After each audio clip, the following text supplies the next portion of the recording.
Blah blah. Voice, voice, voice. Blah.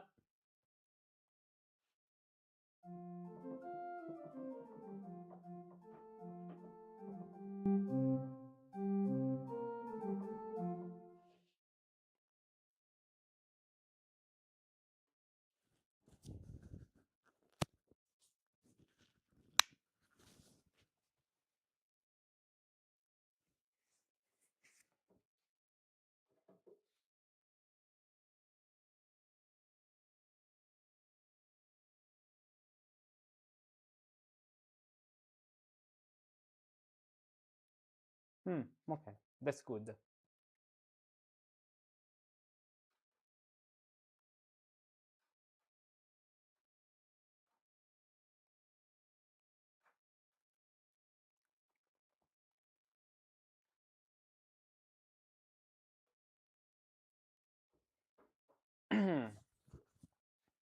Hello Musici, let's continue our journey with Riepel, and we have to start this section.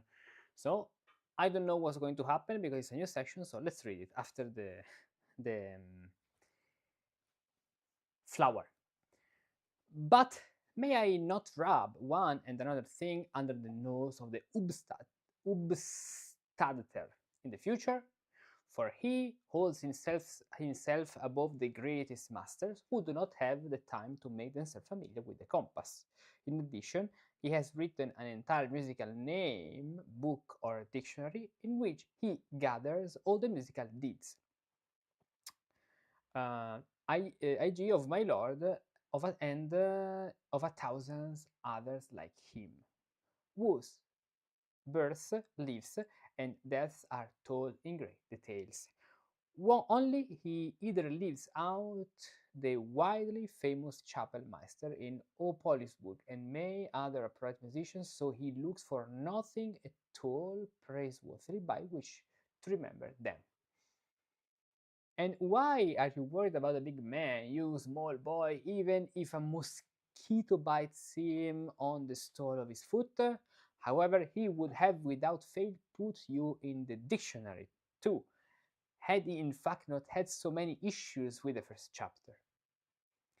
For he recently laughed again, even about the round that symbol, which since he has already often put me in mind of a new theme. With whatever difficulty this invention poses, I will exert all the more industry on it, although it cost me a whole bundle of paper. For I noticed that in composition, as also in music generally, one can set everything right with variations. Yes, there is a section with a little text, but musical examples are going to arrive. Sometimes it may happen. Ezekiel from Australia, hello. One does not have to be so wasteful with the paper either. You seem to me just like that physician to whom the command, in whose service he was, said he should go to each of the other commanders with help and advice in hand, because of a completely unknown plague in the barracks. Alas, many soldiers have already died of it. The former answered, Your Excellency, do not trouble yourself about it. I will determine the cause of the sickness, even were the entire army to succumb to it. What's this? Okay. And now I will explain the round scene by which the art of permutation was understood in the first chapter. Ars permutatoria, the arte combinatoria, or the art of combination, of which I will relate something tomorrow. Tomorrow, according to how the book is written. It may be at the end of the book. By which the art of permutation was understood in the first chapter. I know well that you also learned to multiply from your lord in school. Perhaps, however, the following multiplication and etc. and duplication is not yet known to you. Example one, I think is this exactly. This example of multiplication. So basically, what is this? This is 1 per 2, 2 per 3, 3 per 4, 4 per 5, 5 per 6, 6 per 7. Okay, kind of fractals. Your first name is Jacob, and your first name is Jacob, really, and your surname is Rab. Now, Rab has 3 letters, namely R, A, and B, which 3 letters can be changed around in 6 ways. For I might say, on account of multiplication, 1 times 1 is 1, and thus 1 cannot be rearranged. I say, however, 2 times 1 is 2. Thus, I see that 2 can be rearranged in 2 ways. For example, Ra and Ar. I say 3 times 2 are 6, which elucidates why, for example, the 3 letters in your surname can be rearranged in 6 ways. Rab, Rba, Arb, Abr, Bra, and bar. The bar line, no, of course. In order to spare you, I will undertake to multiply out the numbers from 1 to 50, shown in that example, in order to demonstrate the numbers that result from multiplying, as shown on the left hand. Whether this table of numbers is called encyclopedia or the key to all sciences, or whether one or another sophus holds it in contempt, or whether the recently published very important cyclopedia or encyclopedia has opened the eyes of many again or closed them even more completely, I do not even want to know. I do not even want to know. I only know what it has done for me, and that has been of the greatest service.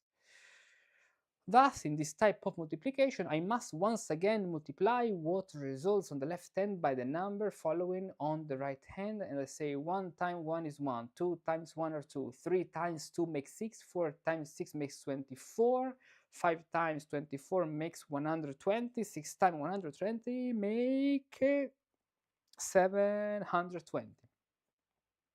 Quite so, as you see, I have multiplied out from 1 to 50 in just that way. Thus, if my name were not Rab, but rather named Rabe, with 4 letters, R-A-B-E, Rabe, that name Rabe could be rearranged 24 times, and thus simultaneously each of the 4 letters can stand at the beginning 6 times? Quite so. I will try that out quickly. Rabe, okay, we got it. We don't have to read all of this, otherwise it seems like a mental illness to read Rabe, Raib, Reab, Rebab, Brerbl.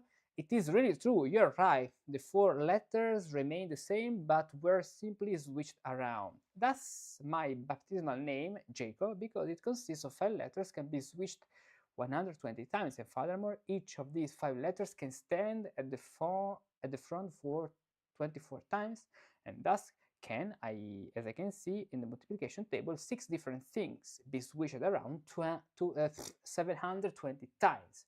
For example, can Jacobus with its 7 letters be switched around 5040 times, and each of the letters stands at the head 720 times, and so on with all of the others? Certainly, for that reason, the switching around can go forever, as the numbers prove. Just as the ancient German verse say, "Es skekv," everything has a certain appropriate place and purpose where nothing can possibly be too little or nor too much. I believe that the druggist and the gracious Lord Doctor could make use of this art in order to mix many thousand million of combinations out of cold, hot, moist, dry. Cold, hot, moist, dry are the 4 property of the things. Something related to ancient philosophy.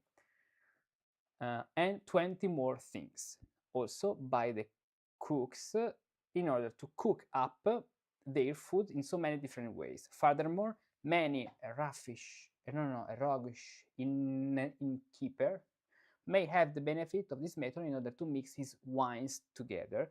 But what are you trying to say to me with that? Just as letter, so can musical note be mixed, namely 2 notes twice, 3 notes 6 times, 4 notes 24 times, 50 notes as many times as shown in the immense year. as it were inexpressible number sequence at the end of my multiplication table. That is astonishing. I will try it at first, however, with just two notes, namely C and D. Now I will so C and D. Now I will change around these notes, namely to set D in front. It is true that these two cannot be rearranged more than two different ways. Now, however, with three notes, for example, Do, ut, re, mi, pam, pa, pa, pa, pa, po, pa, pa, pa, pa, pa, pa, pa, pa, po. That is really a six-fold permutation. Now I will change around four notes, but as you can see, I'm adding.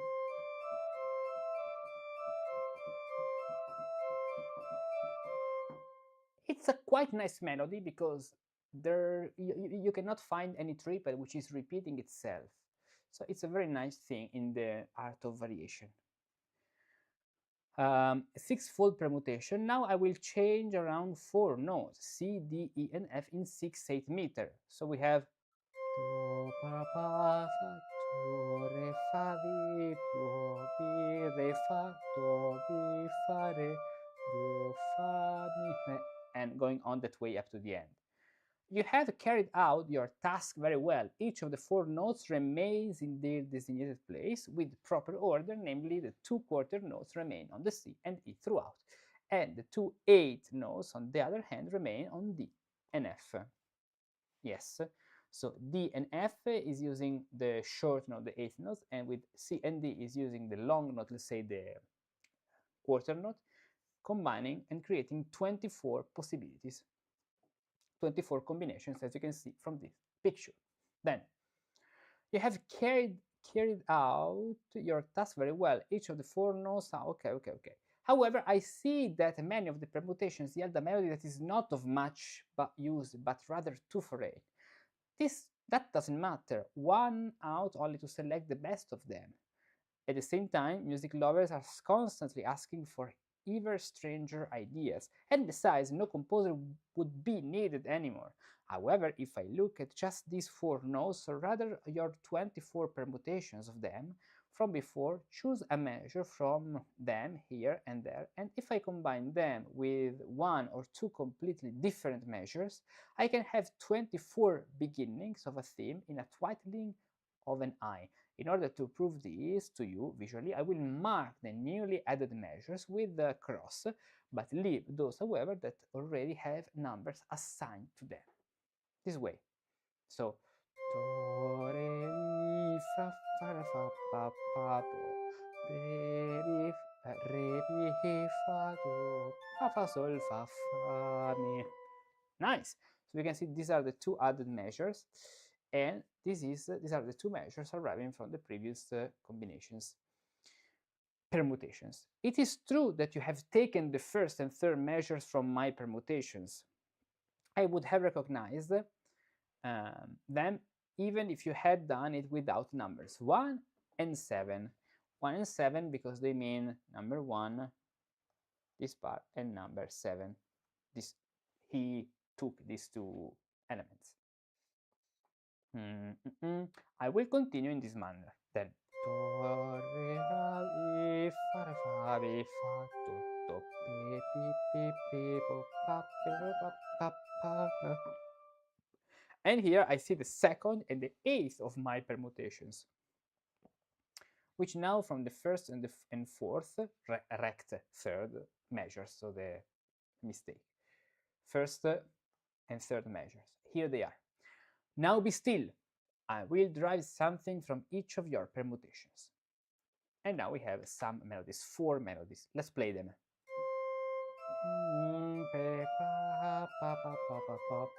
Or better, 1, 2, 3, 1, 2, 3, 1, 2, 3, 4, 5, 6, 1, 2, 3, 4, 5, 6,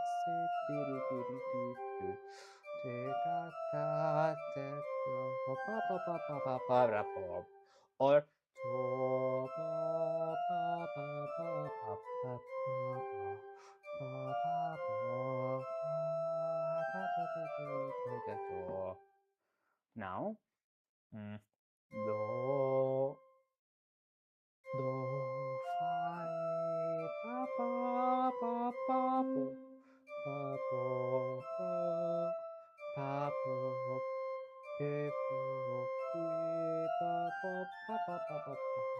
This change between 3/4 and 6/8 is sometimes quite strange. And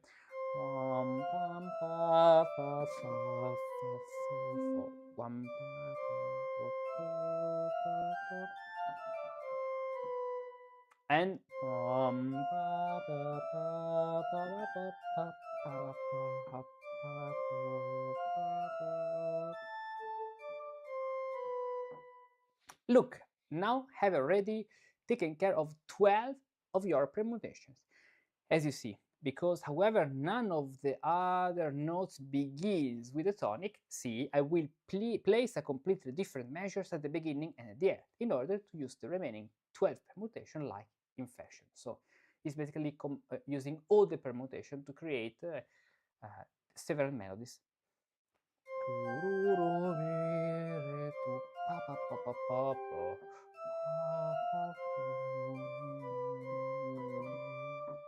Then do, sol, fa, mi, ra, sol, fa, mi, fa, do, fa, da, ba. Then do, sol, fa, mi, re, do, fa, ra, do, mi, do, do, fa, do, fa, re, sol, la, fa, mi. Do, sol, fa, la, sol, fa, ti, ri, ti, ri, ti, ti. As you can see, the first two bars are the same. Here, then fa, po, re, fa, mi, fa, sol, la, sol, fa, fa, mi. What is changing is this bar using other. So the remaining, as you can see, the remaining permutations. And so we really have 24 several different melodies. Let's read the penultimate one. Do, sol, fa, la, sol, fa, mi, fa, do, mi, re, fa, do, la, fa, re. Then do, sol, fa, mi, re, do, fa, mi, fa, do, la, sol, fa, mi, re. Here it is.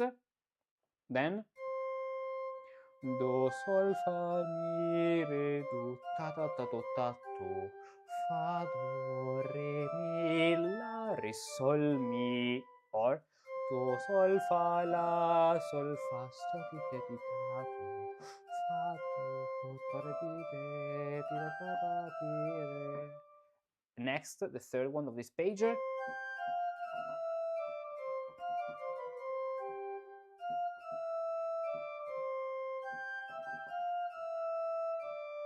Next, do, sol, fa, la, sol, fa, ti, ti, ti, ti, ti, tu, ta, ta, ha, ta, tu, to, ta, ta, ta, ta.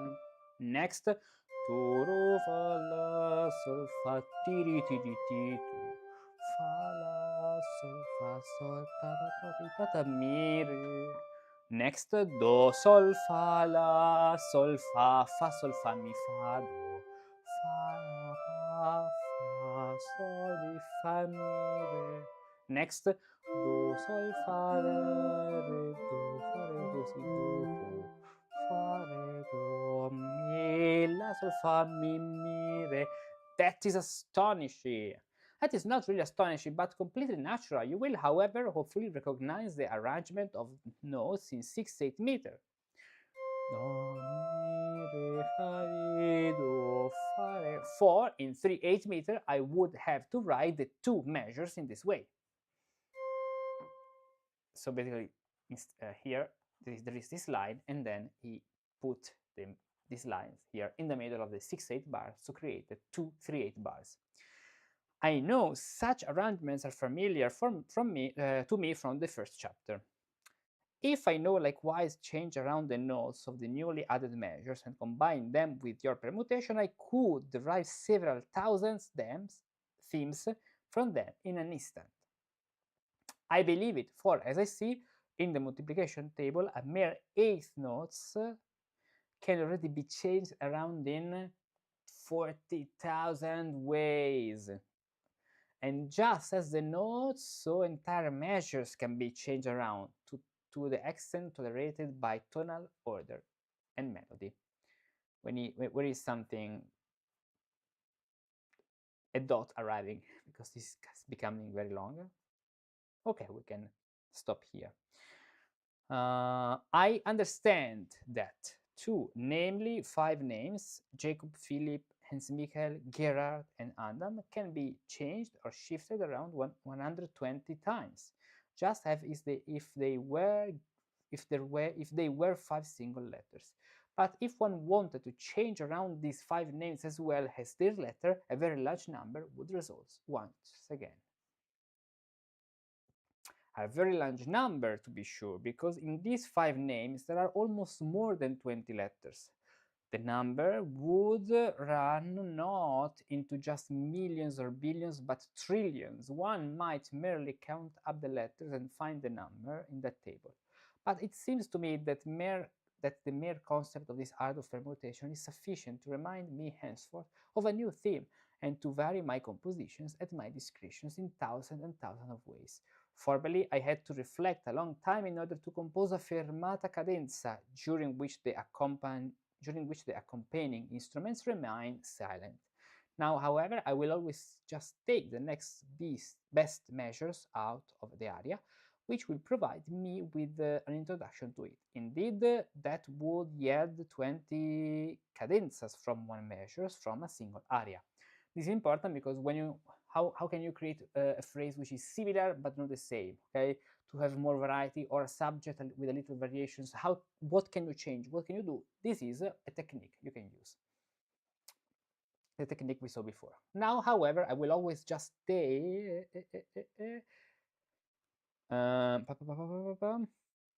Now, however, I will always just take the next best measures out of the aria, which will provide me an introduction to it. Indeed, that would yield 20 cadenzas from one measure from a single aria, 20 cadenzas.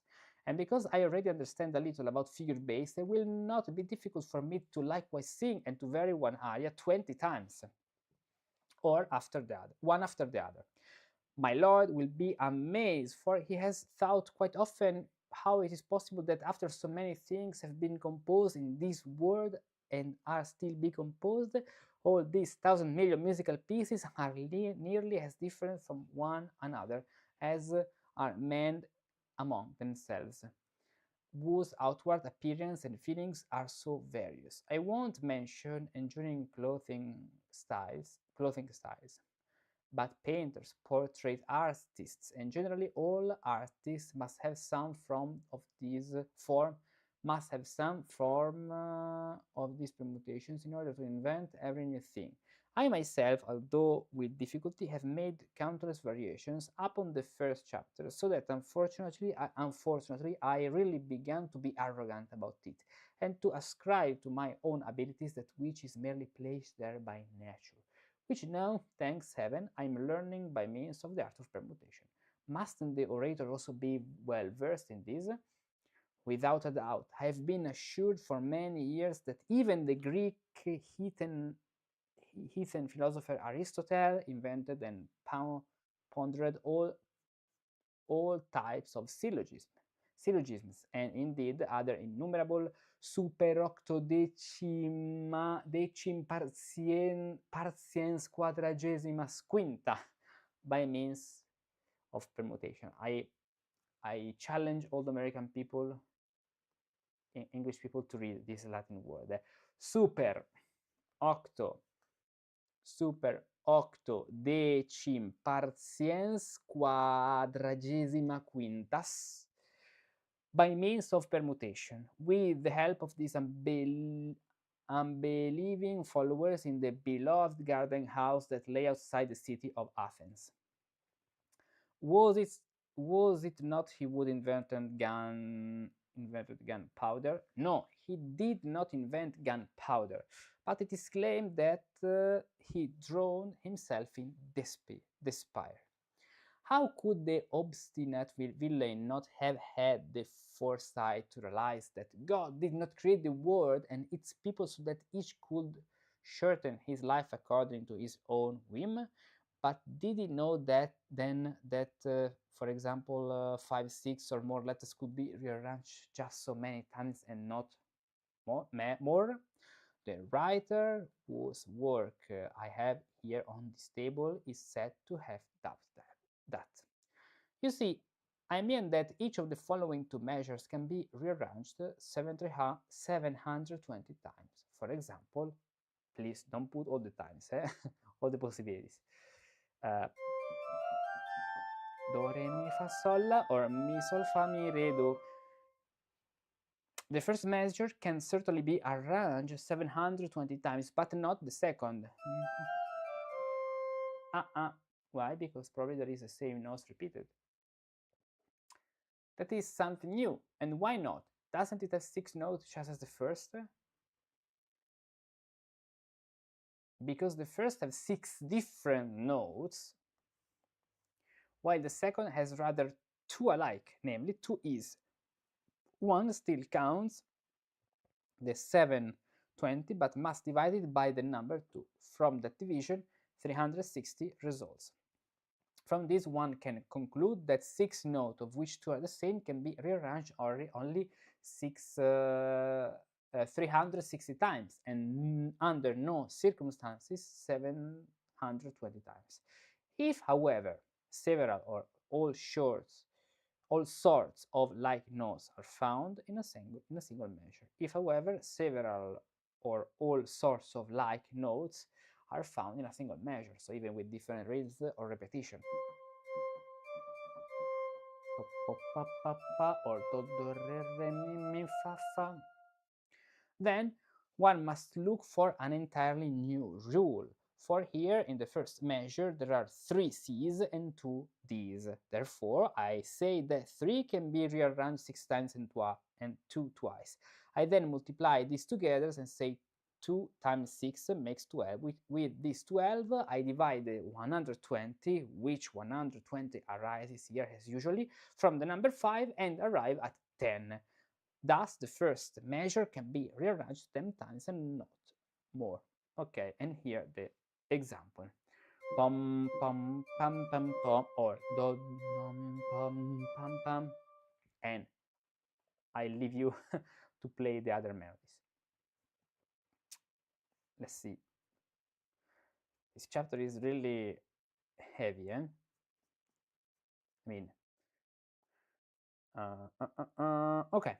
Because there are in the second measures 2 C's and 2 D's and 2 E's, namely 6 notes, which can usually be arranged 720 ways. I thus multiply these 3 times 2 by themselves and say 2 times 2 are 4 and 2 times 4 are 8. With these 8, I divide the 720 and arrive at 90, which the correct permutation of the second measure demonstrates. In the case of the third measure,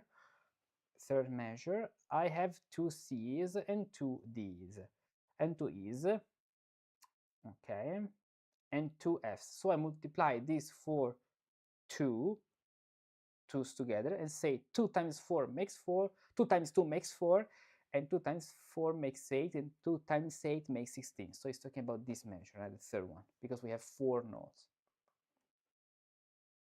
With this number, I divide the, which usually arises from the number 8 and arrive at this number, which is the true number of permutations of the 8th notes in the third measure. You can try this at home at your leisure, but we won't do it because we don't want to get crazy with these mathematical things. Once, when I was in Poland, I rearranged the 6 notes for all the 6 notes C, C, D, D, E, E for all of the 4 weeks according to this rule, when Kircher, Athanasius Kircher, and in addition to him, Tacket considered to be a commonplace, and I could still never find out the true number of permutation until I finally got a hold of the algebra books by the Abbot Prestet, where, right in the first volume on page 134, I noticed the error of the true priests. Then I arranged it as it can be seen above at the NB. I do not consider it necessary to call this 8 a cube or solid under any circumstances. Okay. I noticed thereby that 3, 4, 5 or more notes, when they are all the same, cannot be rearranged. But this is another thing, and we will continue with this No, let's arrive to this point. Okay. So I noticed thereby that 3, 4, 5 or more notes, when they are all the same, cannot be rearranged. For example, this 4. Tell me, however, how many ways can the following be rearranged here, because they are exactly the same note and the same value. This.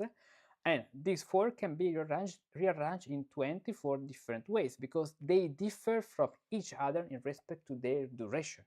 For one is a whole note, another is a half, the third a quarter, and the last an eighth note. So we can create a lot of different rules according to the note, the pitch, but even the durations. And we can even say according to the time signature and other things. So every bar can even then, every collection of bar, bunch of bars can be permutated in many different ways. So we have trillions of combinations. That's why at the end it's impossible to compose all the possible music. And so let's continue in the next video, because this is very heavy and long. Okay, now a little rest.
Okay.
But now we'll continue. Okay. Hello Musici, let's continue our journey together with Riepel with the following example. So we are analyzing all the possible combinations, so the permutations of the notes. We take a bunch of notes and we try to see how many combinations we can have. So if that is so, I will immediately analyze something in which 50 different notes are to be seen. So if we have an example where we should have 50 different notes. Very hard to say 50 different notes, at least in the value and in the value, so the rhythm, the figures, and the pitch.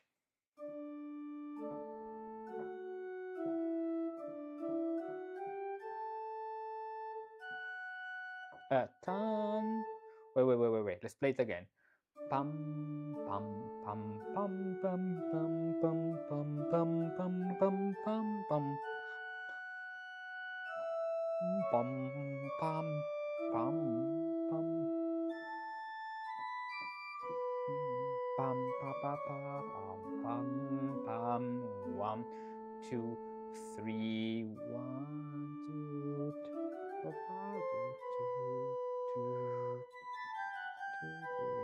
1 2 3 fa mi re do. Allow me just for now to call this thing a minuet because actually it's very weird to be a minuet, but allow me just for now to call this thing a minuet. There are, as you see, 4 Ds, both below and above the fourth line. So the fourth line, it means fourth line, this line. So there are 4 Ds, both below and above the fourth line. Let's highlight all the Ds. D, D, D, D, and D. Okay. Consequently, all available for permutation, as are all the rest of the notes. Okay, because you know this is a quarter note, this is the same pitch but an eighth note. This is the quarter note, and then there is the same pitch but a 16th note, and then it's another pitch. When it is repeated, so here we have a half note on that pitch and a 16th note on that pitch, as you can see. So there are no repetitions, it seems, of the same note and the same values at the same time. For example, here there is this D, but it's an 8th note. We had before a quarter note and a 16th note. Here we have the same D, but now it's a quarter note instead of an 8th note.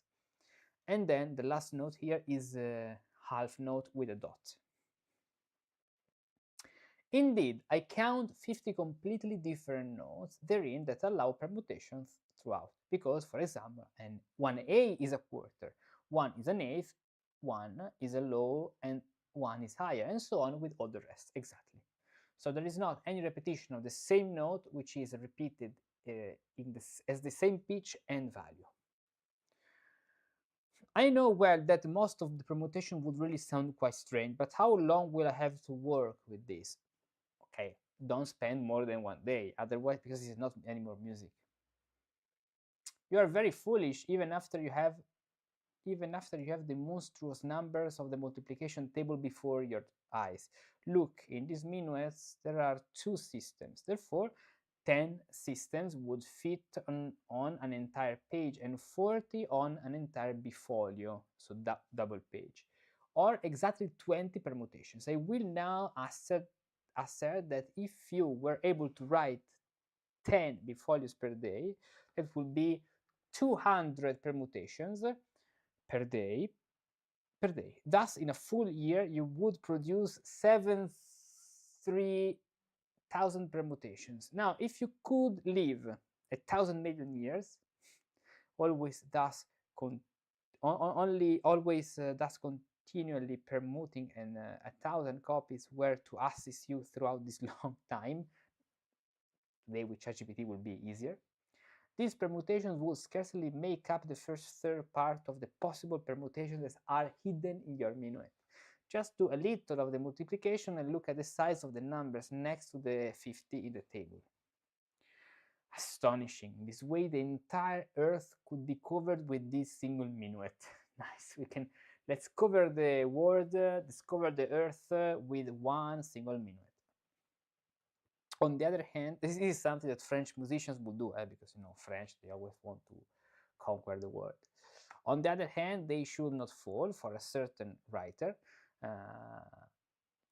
He has said that only with 23 or 24 letters of the ABCs, so many different books could be written that entire surface of the earth would not suffice if each book were a quarter foot thick, 3/4 wide, and half foot long.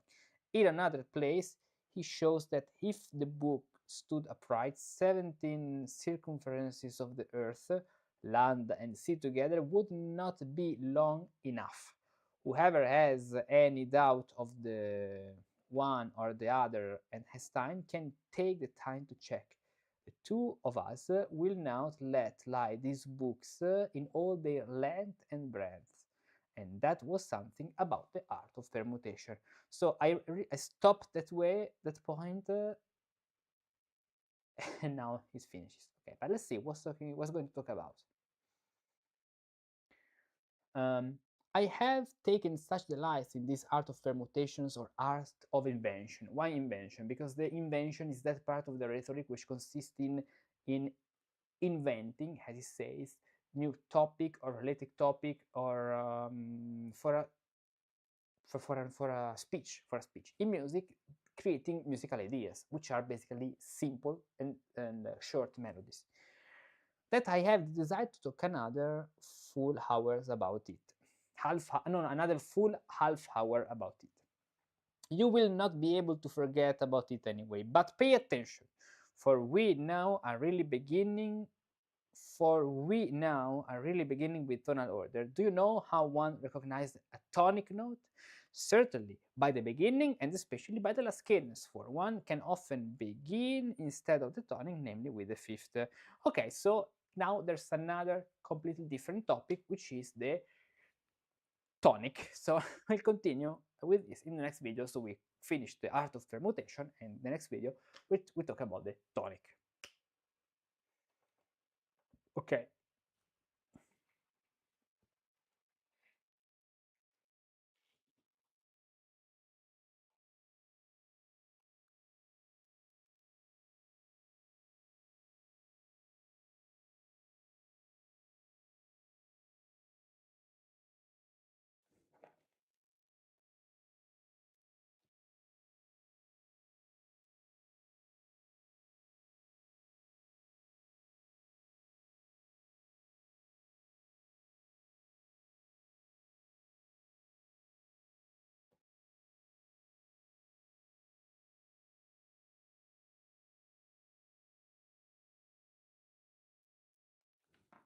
Now,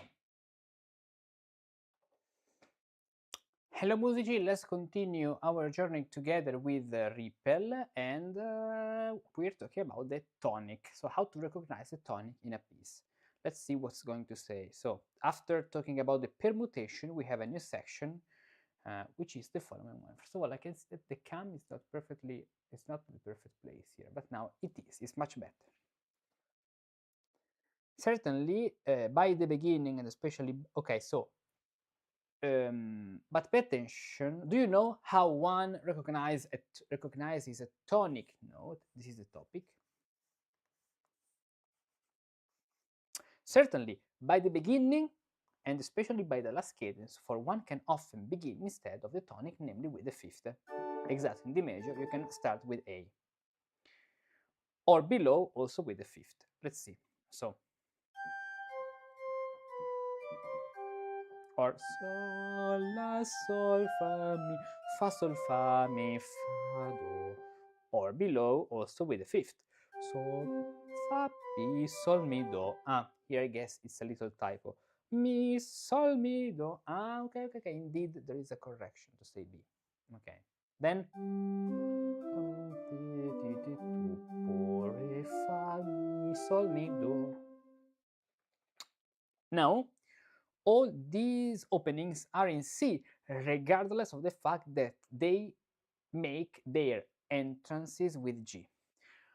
Not long ago, I blindly believed that because of such a first note, which counting from the tonic is 5, thus the fifth, the tonic of such a piece of music must be G and not C, unless I saw the last cadence finish in C. Since that time, however, I catch myself in an instant for the following notes reveal it to the ear quite soon. If ever the piece began with a tonic, I had no doubt about it anyway. Or do, sol, la, sol, fa, mi, fa, sol, fa, mi, fa. Starting with a tonic, or this way, the tonic and the tonic, the tonic and the tonic. This opening seems to me clearer, more natural, and consequently more emphatic than those that began with the fifth. You may believe me or not. Not only will I believe you, but I agree to it myself. Now may I know whether you understand this also in the key of D? And why not? Look.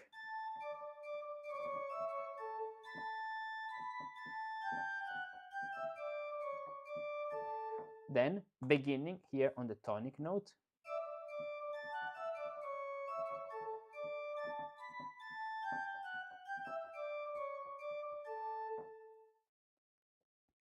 that was in the key of D with the major third. And now I will also take the same key with the minor third, Re mi fa.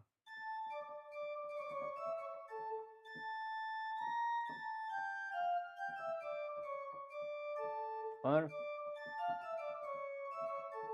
Re la fa la sol fa sol mi re do re. It was certainly not necessary to form this womanly minor key because it is began just as the mainly major key. It was certainly not necessary to form this womanly minor key because it is began just as a mainly major key. At the end, if you look at the first bar, is this D minor or D major? Actually, we don't know. Or because the F is totally missing. In other words, do you call the key with the major third mainly and the key with the minor third womanly? Perhaps. Perhaps because the major third is clearer or more understandable than the minor third. For men, as my lord tends to say quietly and with a sigh, are created more upright and understandable than women. That's a very funny thing. Male, manly, because manly so instead of manly, and womanly. That's beautiful. For men, are created more upright and understandable than are women. So here the patriarchism. That's beautiful. Let me take a picture of this. I have to put all the strange phrases Riepel put around the book on the wall. It's not a major or minor, but a major, so mainly and womanly. It reminds to me that very strange thing that happened in the United States. I don't remember where, but in something in politics, that someone, a parliament, said something like "Amen," and then he said "a woman" instead of "Amen." Amen, like the end of a prayer in Hebraic, Hebrew. Okay, you got it. Amen, and then a woman.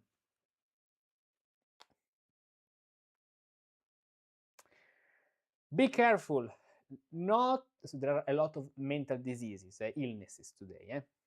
Not at all because of that, but rather because the minor third sounds much gentler, and more flattering to the ears than the other. Furthermore, I've only once seen this nomenclature in a 200-year-old Latin book. Please continue then to begin in all the other keys in this way.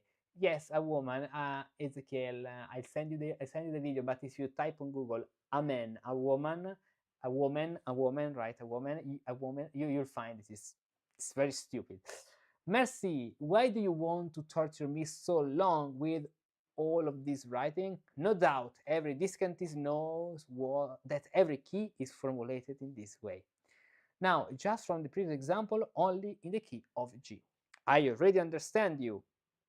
You believe that I'm so foolish as to begin too high.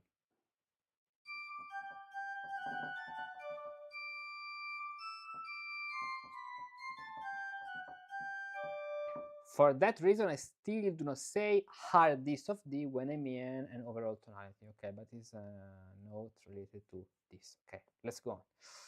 Now look, I begin this way nicely in the lower register because the violin would come to be thus too high, exactly. That would be very too much high for the violin to start that position.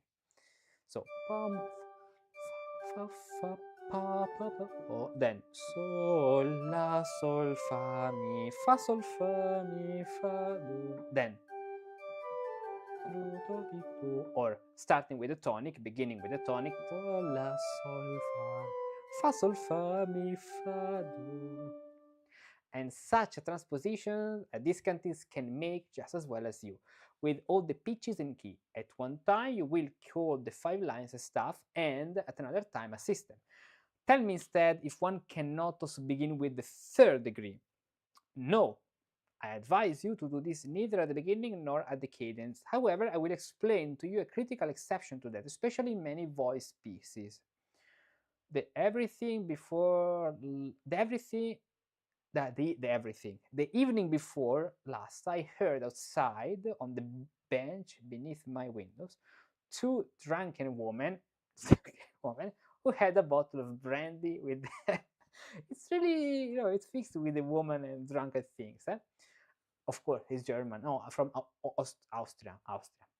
And they began such a pretty song with such thirds that I began to fall asleep over it. I will write down for you in passing only a verse of it. Let's see. Then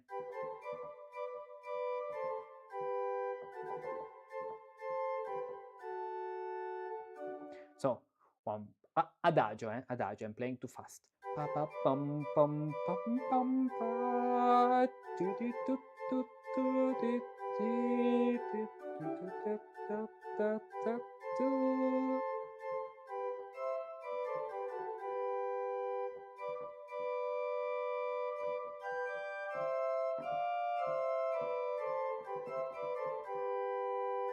No, thought. So basically, it's a Gimel parallel thirds.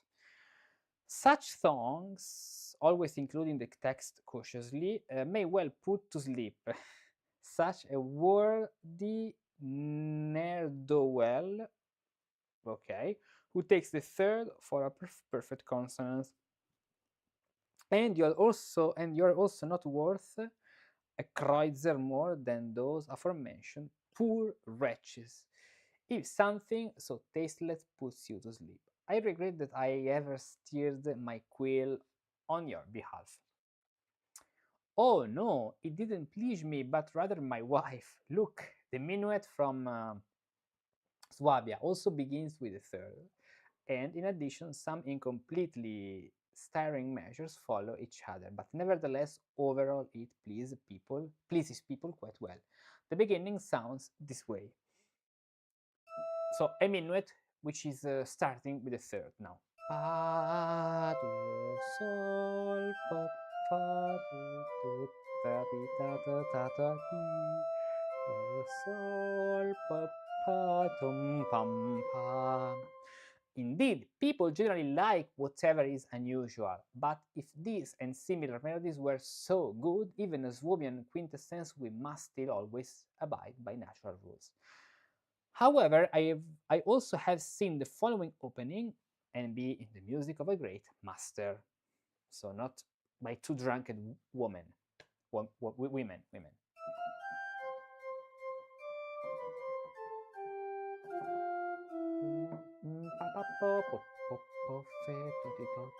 And so starting with the third.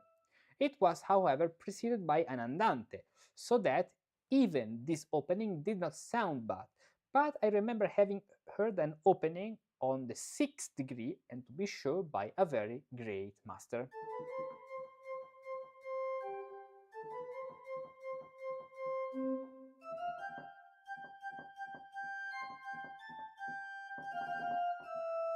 Whereupon all the rest of the voices joined in an unisono or unison. So we have two examples by a great master, not two drunken women, starting with the third and here the sixth. In C major, A is a sixth. 78, let's see. What is point? Okay. Perfect cons. Let's see what's the point here. That even decent people actually search out such black things. One out to wrap them on the knuckles a little when they copy such stuff, one from the other, in order perhaps to make those who walk blind and those who hear deaf. Walk blind and hear deaf. Okay. Now,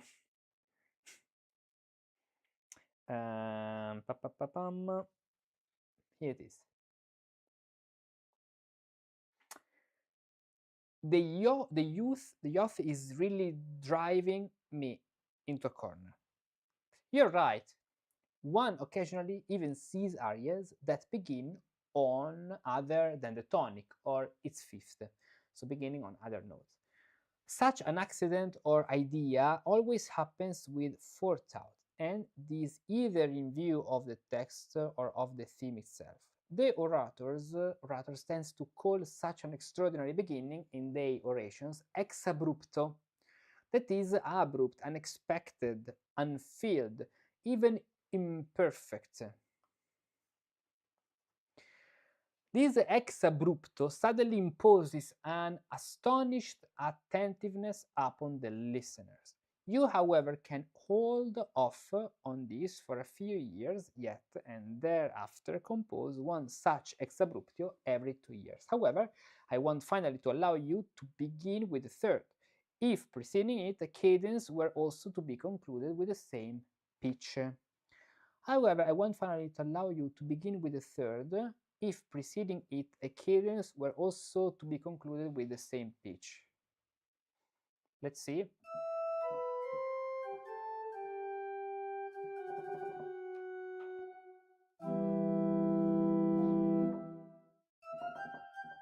Okay, so for example, there is a section in E minor, or at least ending in E minor, where E is the first degree.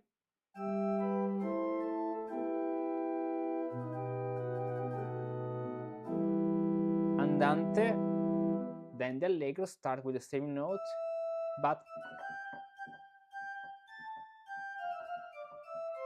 in C major. For remember, a fugue should never be started with other than the tonic, but rather so.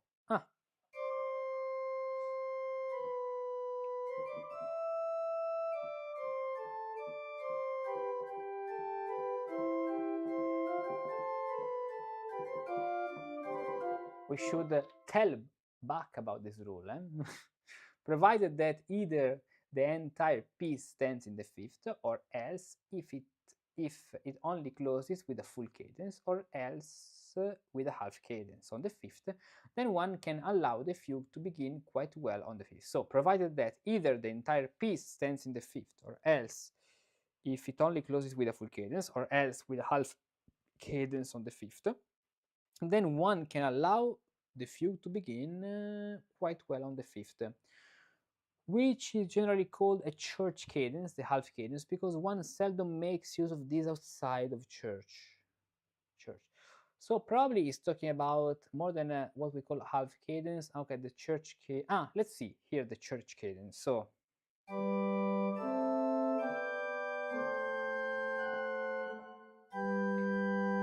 okay, it's like if you are in C major, and at the end of an adagio, very frequently you can find, let's say, this.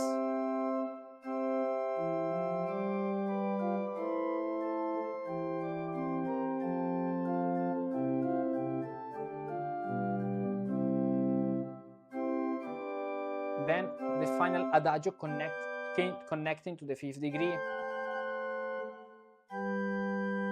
So after this, because the previous cadence finished with the fifth, the subject of the fugue starts with the fifth degree, can start with the fifth degree, according to Riepel's rule. Fa, sol, la, sol, fa, re, sol, fa, mi, do, mi, fa, re.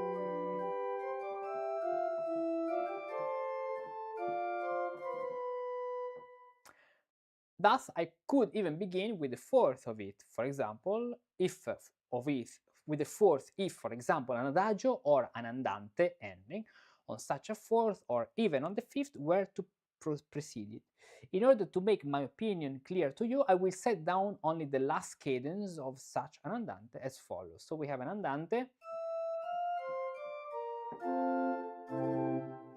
in F major, and the following fugue, which is in C major, can start with the upbeat in F major in order to, with F, because this connects to what's written before. So we have the pickup note, which is F, but according to Riepel, this is possible because the previous section, so an andante or another adagio, finishes with a cadence to F.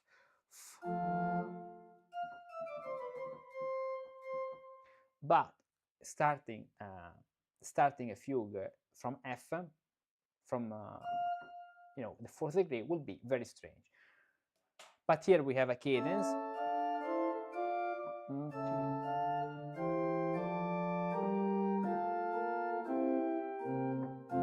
And so we can start the fugue this way.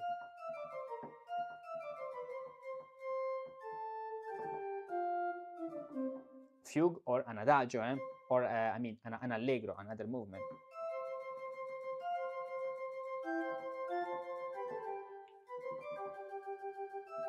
Therefore, this allegro, so not a fugue, an allegro here, which begins directly with the note F, would be in the key of C major, exactly. Where do you think, were you to think up 1,000 similar things, and were you to set them out with all care, no person would object them. Composition exists in everyone's free will, but do not fly before you have wings. Furthermore, the fourth is not an imperfect consonance, but rather a dissonance. Oh, I remember having heard an andante with 2 years ago. I remember having heard an andante with 2 years ago, with one, so talking about the fourth. Let's see. Starting with the seventh, really.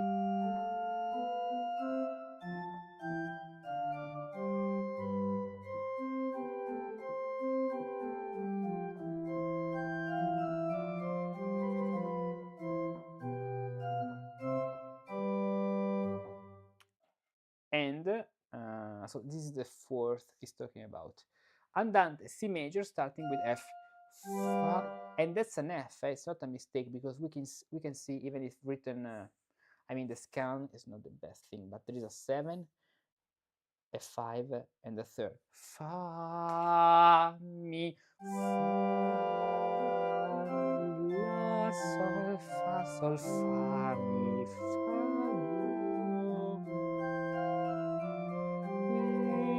fa, do, fa, mi, re.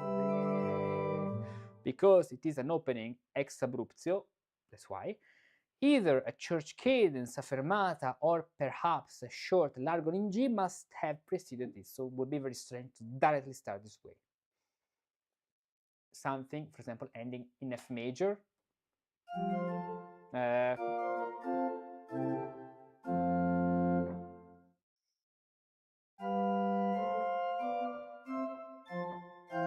This way. Furthermore, this opening, fourth degree F, which forms a seventh with each in the bass, does not sound so bad as long as the rest is composed in a masterly fashion.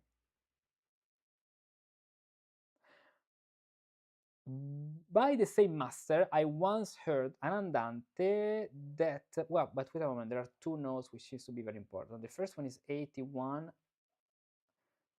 80, and the other 81. Let's see. He says 4 in this way, if you can even begin with the second, the fourth, or the seventh degrees. If I've heard degrees, I have heard and seen this more than once.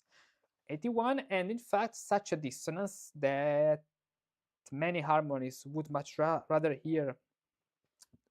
And in fact, such a dissonance that many harmonists would much rather hear the major seventh, according to Kind, with 2-3 as well as 4 voices. It is indeed not yet the time to remember something definite about this irresponsible mirror fencing. Okay. By the same master, I once heard an andante that began with the third degree and pleased all the connoisseurs. So he's talking about these things, then starting to talk about comma. So we can conclude here, because here he's starting to talk about comma, so I think cadences, so we can conclude this point. Yes. This is the andante. Let's read it. Mi, fa, po, do, re, mi.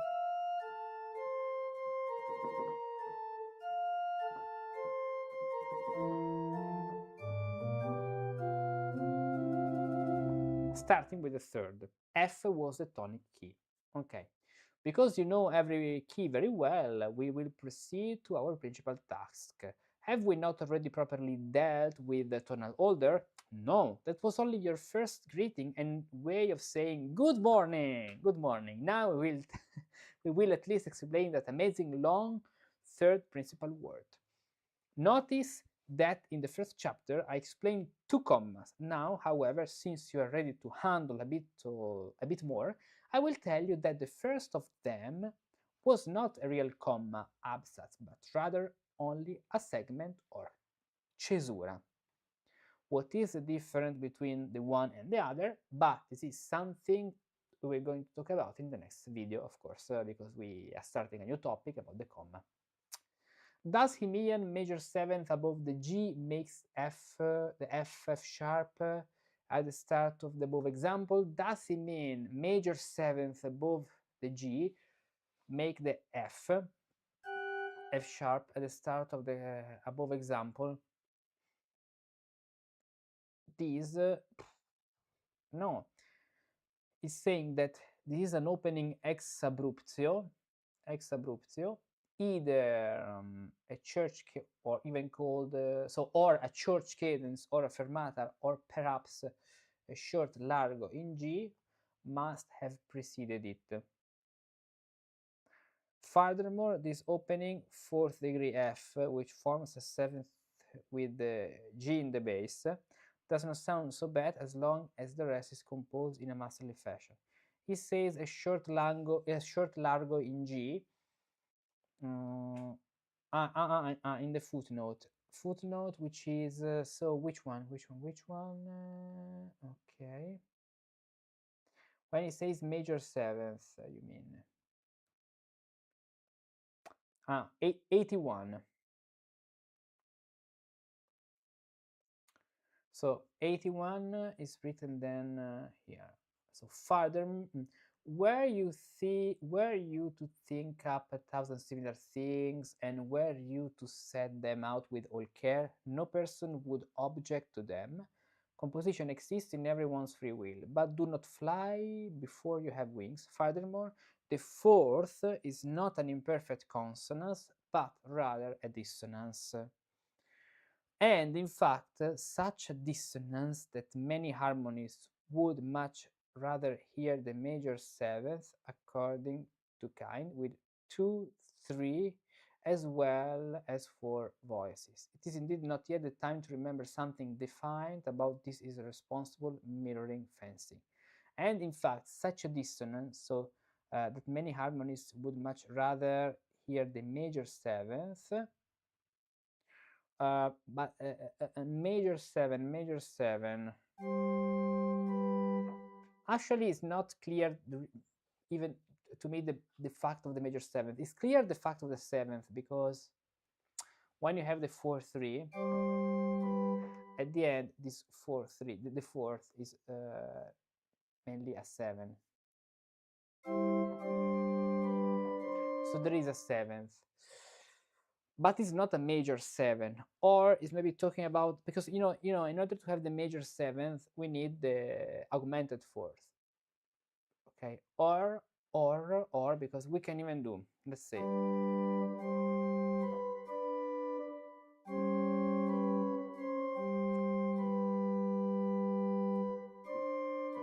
minor 7, major 7, or the case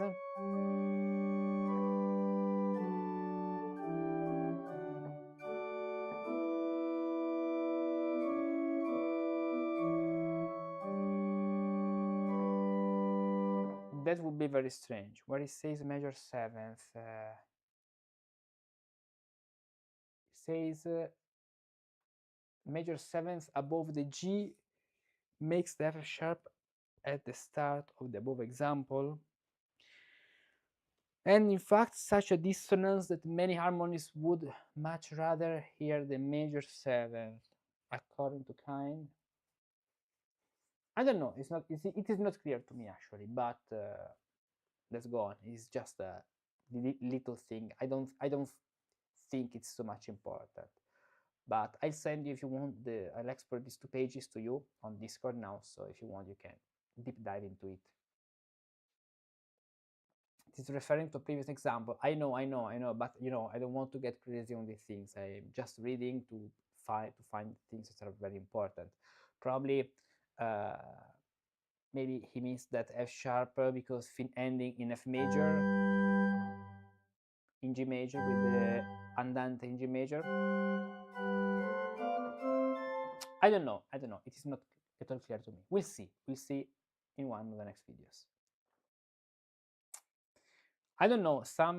There are a few things which are not always totally clear, but let me send you it now. These 2 pages, if you want to delve into it. Okay, thank you. No worries, but it's very hard. It's very easy to do it. So 230.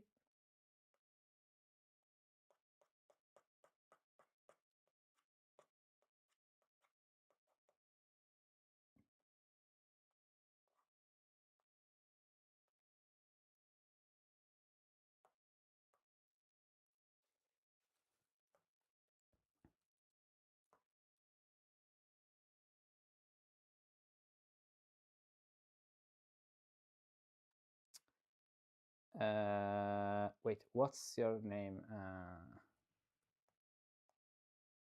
Here it is. Sent. I'll take a little rest now and then we'll continue. Let's say that up to, I have, yes, 10 minutes of rest, and I have another 90 minutes round of reading.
E ci siamo, bla bla bla, here we are.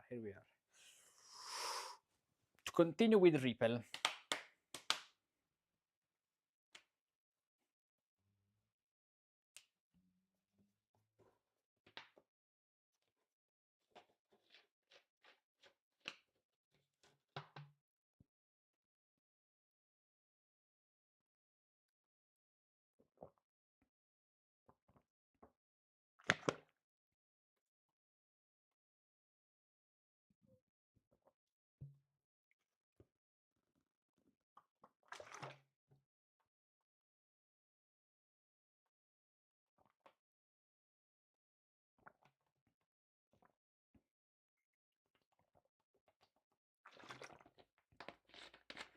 Hello, Vasily.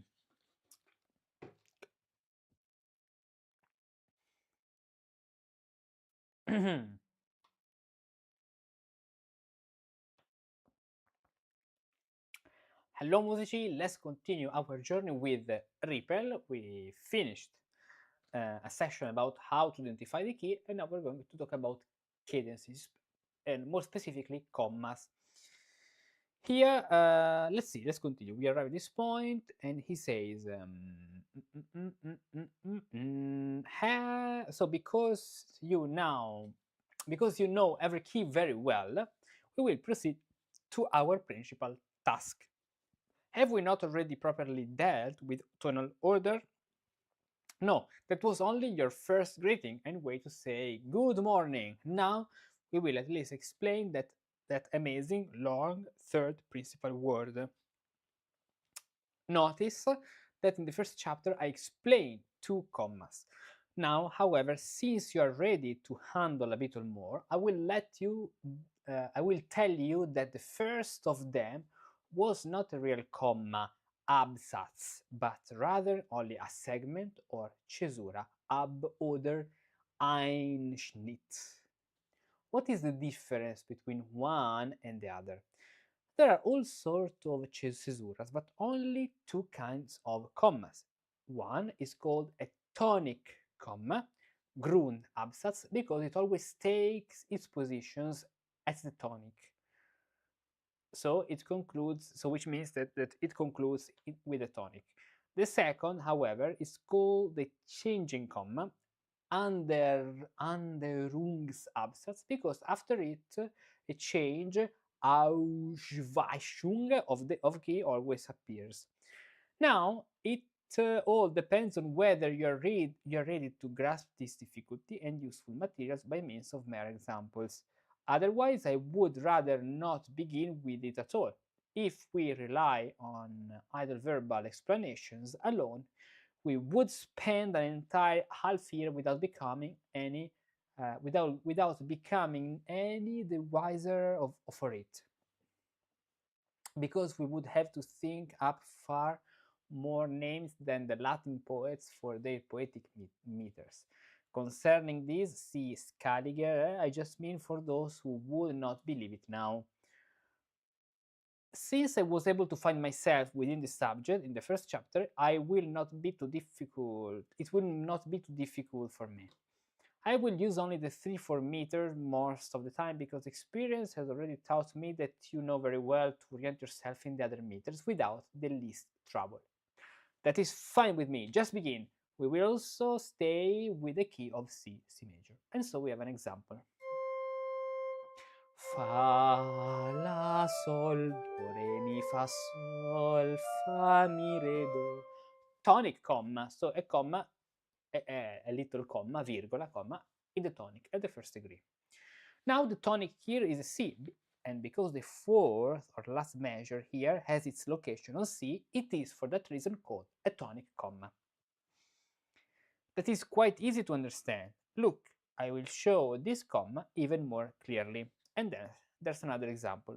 Fa, la, sol, re, mi, fa, sol, fa, la, sol, fa, mi, fa. This way. For example, we have, so just to be even more clear, we can put the leading tone, do, re, mi, fa, re, mi, re, do, here, mi, fa, as you can see, or fa, mi, fa, la, sol, fa, mi, fa, mi, fa, here, mi to fa. This is the conclusive tonic comma, and be still, shut up, be still, wait, tonic comma, perhaps I should have used the plural here. These are conclusive commas. However, although the inner essence as commas remains eternally immutable, its notes may be altered in 1,000 ways, as will be made clear in the following examples. So this is the conclusive comma, and be still. I know that already on account of the first chapter, because it reaches a tonic note at the end. Pay attention, I will myself sketch some examples of conclusive and unconclusive commas for you, one after another. I begin with the foregoing two categories. So we have the conclusive tonic comma, pam, pam, arriving on the first degree, or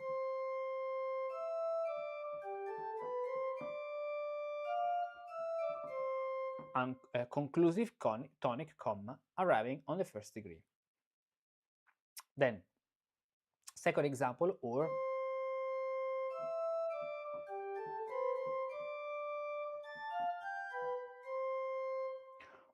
in the low register, which is all the same. Here, fa, la, sol, do, re, di, ra, do. Or fa, la, sol, do, re, do, ti, pam, pu, pum. Or fa, la, sol, do, re, mi, fa, sol, mi, ut. The notes of the conclusive tonic comma may lie either in the upper or in the lower register. Example, conclusive tonic comma, fa, mi, fa. Then it says ditto, ditto, ditto. Ditto. It's not clear to me. What does it mean, ditto, ditto, ditto? Let's see, where is the vocabulary? Let's open it here. Ditto. It's so ditto. It means idem. So as before, ibidem in Latin. Ditto. Okay. Mi, re, or fa, sol, mi, fa, or fa, fa. Or they may even be varied, some variations, fa, mi, fa, or la, sol, fa, mi, fa, or sol, mi, fa, or fa, sol, mi, ut, or in the high register, which is indeed one and the same.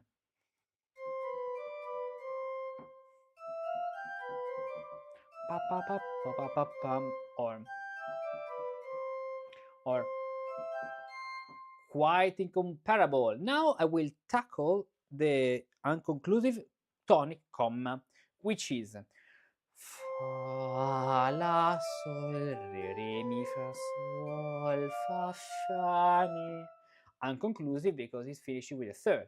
And so our expectation should be another phrase ending with the conclusive comma. At the end is what Marpur or Matteson, now I don't remember, but it's another one starting with the M,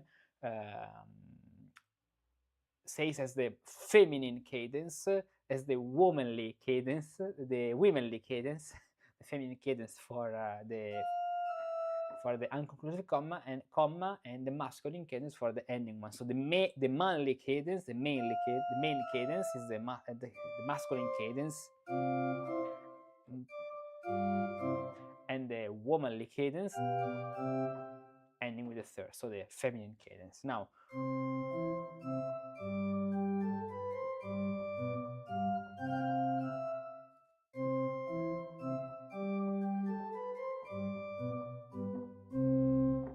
completed. Because this does not reach the tonic at the end, but rather only the third, notwithstanding that its harmonization is C for the second violin, can help to show it. Yes, the second violin here goes with this octave, of course. So let's play this three-voice composition.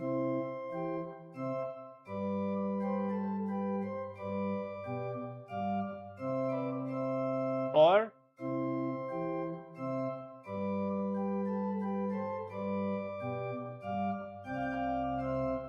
as you can see.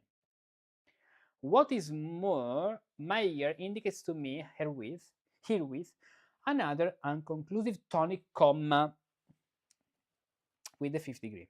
This one. Do, re, mi, do, re, mi, fa, sol, la, la, sol. For although the last note is a bit far from the tonic on the fifth, which is G, it nevertheless implies a C in the bass here, considering all the preceding notes. I will once again put the second violin part with it.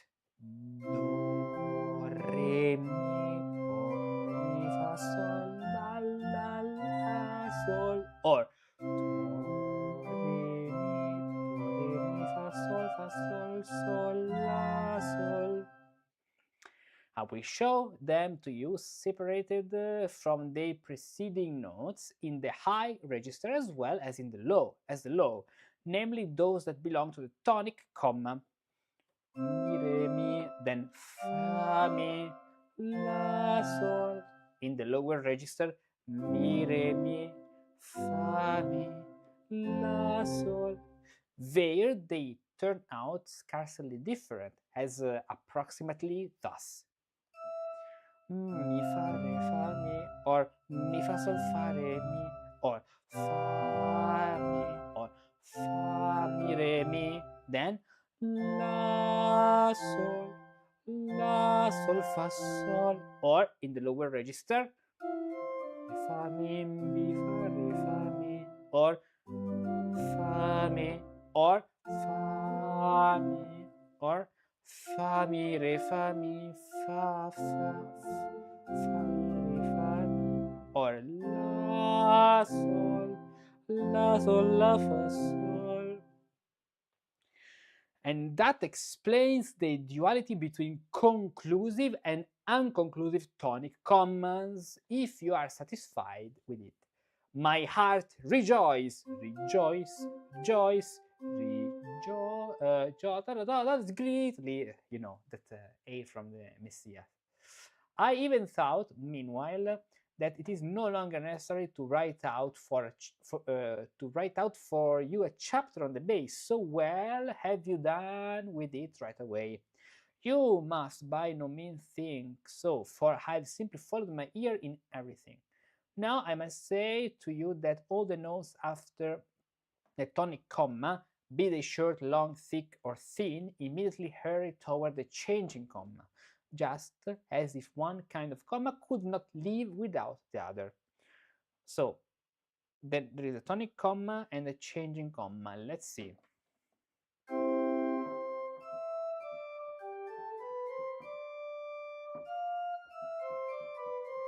Mi, fa, sol, mi, fa, do, fa, mi. The changing comma is also called by some the questioning comma. The tonic comma, on the other hand, is called the answering on or affirming comma, because the latter lends itself well to affirming words, etc., while the former, however, lends itself to questioning words of a text. Tara, taro. This changing okay. Example: vasiktaram tam pam parariridam pam patam. Because in consideration of the text, it is so much more natural than if the question were to be expressed by means of a tonic comma in the following way. Fa, la, sol, mi, do, sol, fa, la, fa, sol, mi, fa, sol, mi, fa, do, fa, mi, re. Nevertheless, one can object here that I cannot, in fact, I agree with you. 84.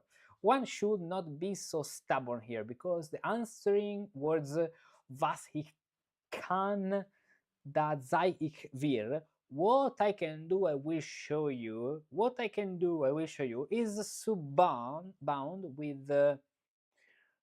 up with the foregoing question, that both together form practically a single essence of question. I really ask nothing more than to introduce to you the commas in their essence.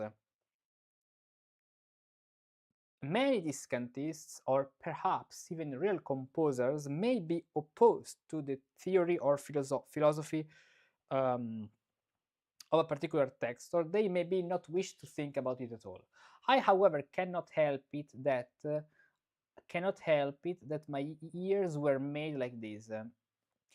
I, however, cannot help it that my ears were made like this. In general, each person will believe what he wants to. That's totally true. No one will fault me, I hope, for writing in this way about one thing or another, simply because I have had neither the fortune nor the misfortune of composing for the theater. Theater. Many people wish that there were no theaters in this world. Each person has a right to his opinion, and b, this knowledge of commas belongs equally to the church, so i.e., which is to church music. Let's see, just to understand the point, where how long is going to be this section. So it's okay. That's a very long section. We have to cut some point, of course. But let's continue as it goes. Now we are here. I believe that you were just teasing me, because it must be obvious to the world that the first example is better than the second. The first example, so this one, is better than the second. Okay, let's see why. But okay, it's just a matter of words, because the notes are the same, I guess. It is true that because of this, my lord even prescribed for Hans Mikkel some exercises with recitatives. He has, however, such a weak talent for music that he cannot yet grasp the lesson of why a melody is good. For example, so changing commas. Or here the word is verbist du. Verbist du. Or verbist du. Or verbis du dan. Or do so to verbis verbaten pam pam pam pam verbis du. Tonic commas ending on the first degree, so C. Hic bin der anything it is. Pam pam pam pam pam pam pam pam pam pam pam pam pam pam. My law will not permit the first and especially not the last questioning comma. So the first and the last, so talking about these two. The pen.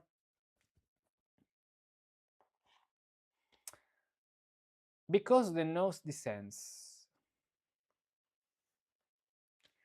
The last comma seems to me, however, to be just as natural as all the others, although certainly not more natural. Oh, we will speak about it tomorrow, he says.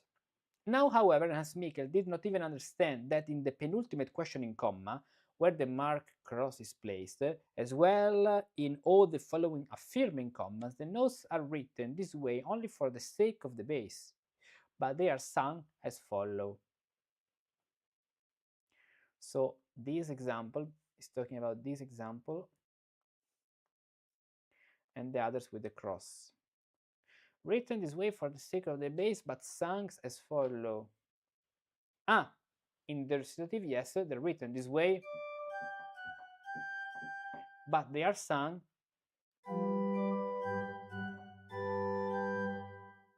and written pam pam pam pa pam, but sung pam pam pam pa pam in recitatives, yes, or written and sung pam pam pam pa pam. Number 4, re fa mi do do, but sung re fa mi re do, or written re sol re mi me, but sung re sol re fa mi, or written 6, fa la sol mi, but sung fa la sol fa mi. Very common thing which happens in recitatives. So we have, when we have let's say here there is an ascending second, so just a very little passage, we put an ascending an appoggiatura from the top, pa pam pam pa pam. Where there is a bigger lip, like down a fifth, there is a portamento, so pa pum. In all the other cases, appoggiatura from the top. However, he is so clumsy that he precisely inverts the comma in relation to the text, so that my name Jacob could also be ashamed of itself. Pam pa pam pam pam pam pum pam pam pam pam. Verbis do, verbis do, verbis do. And thus he sings the note exactly as written here. Even less, did he notice that when the text of a question lasts long, one must dwell upon the changing comma just as long.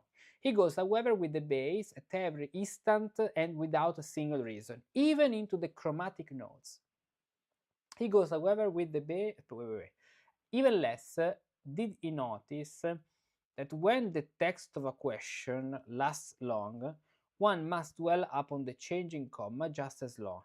He goes, however, with the bass at every instant and without a single reason, even into the chromatic notes. And he did the same thing with the affirming or answering comma. He trusts himself to use neither quarter notes nor 16th notes to set the text beneath in order to make the arrangement or the measures so much the easier.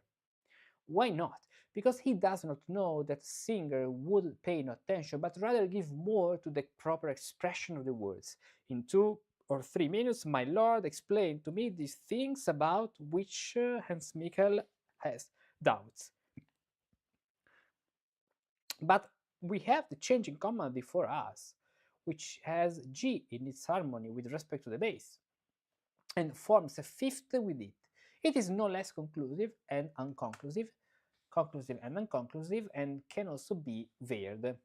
Or mi re, or mi re, or pa pa pa pa, or mi do sol mi re, or mi fa sol re with a fifth.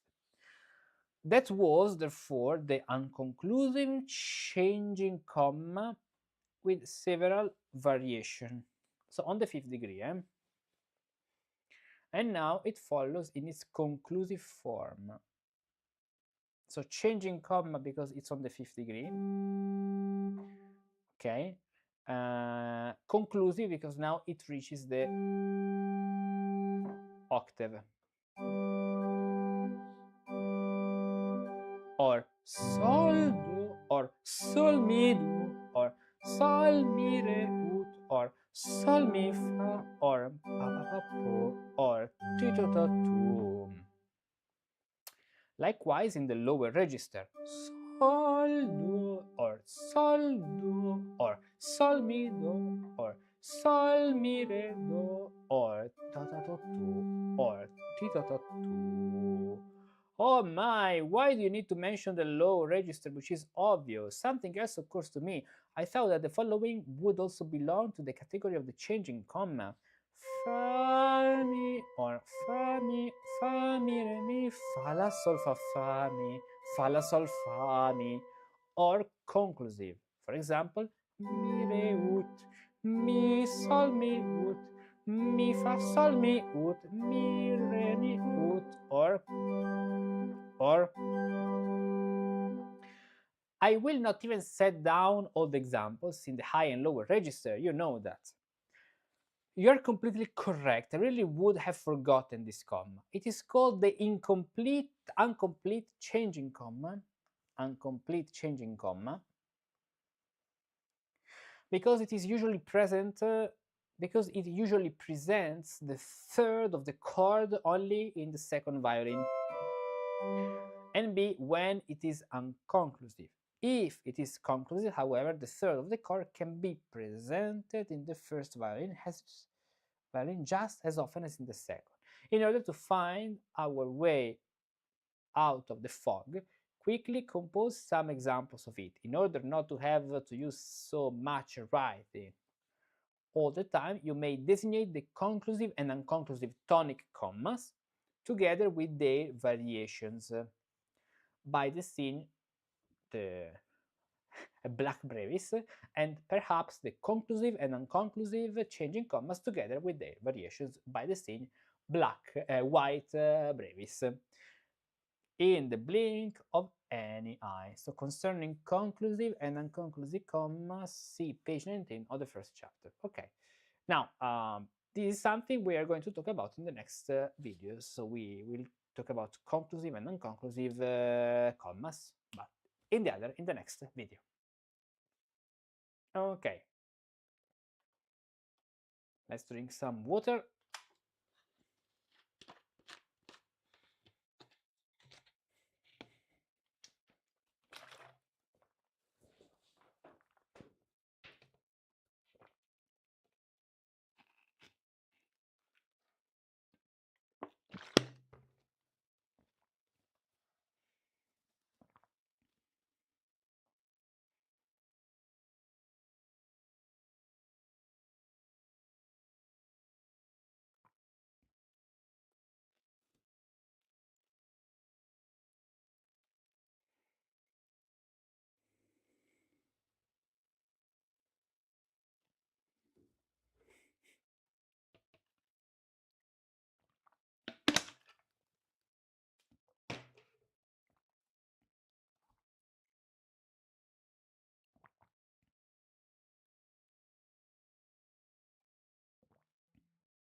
Okay.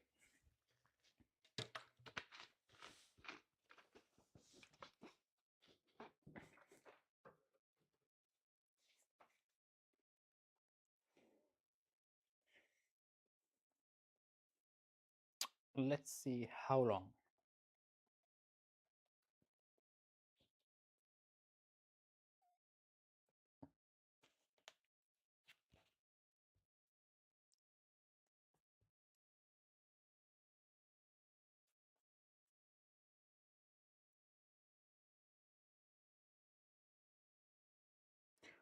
Monte Fonte, we are arriving to that point.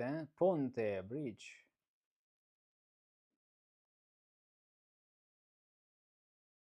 That's a very long session. Here is where the Fonte and Ponte they arrive.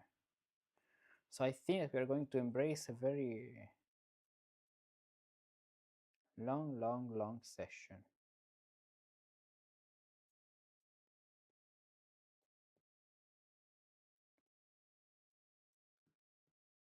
When it's going to finish very long.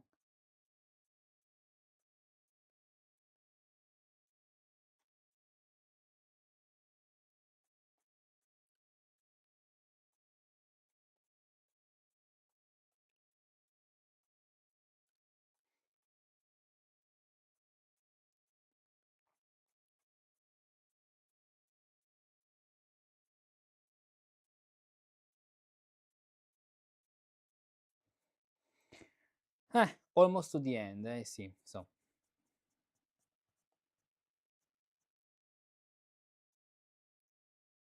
here we are.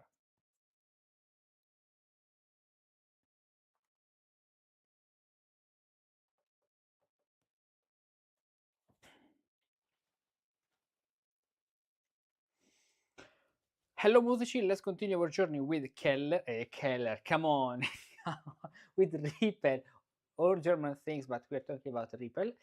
And we have now a lot of examples, and we're very close, as I'm looking forward to the section about Monte il Fonte in Ponte, the famous one. But let's continue. So we have these, now we have a lot of examples written with the tonic conclusive and unconclusive tonic commas. This one, with their variations, with the written with the black brevis, and then the others changing commas, conclusive and unconclusive, with the white brevis. So let's continue here, and let's read the examples and the commentary.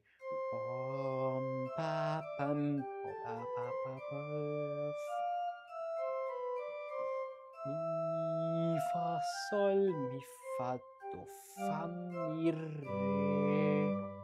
So as you can see, this is tonic comma, because at the end it finishes on the so the note you put in the bass is C.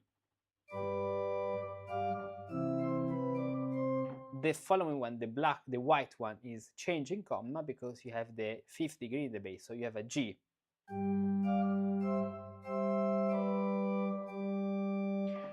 It is conclusive when it arrives to the octave.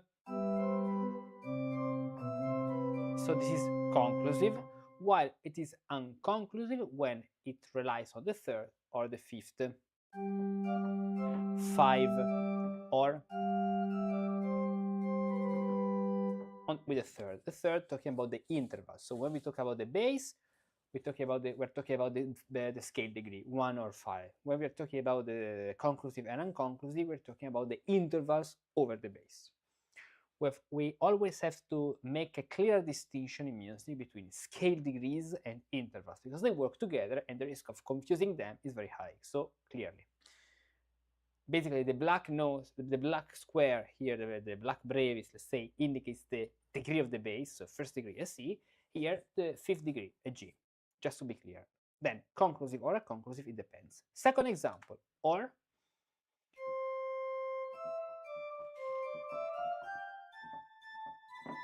this is unconclusive because it reaches the fifth over the bass. Then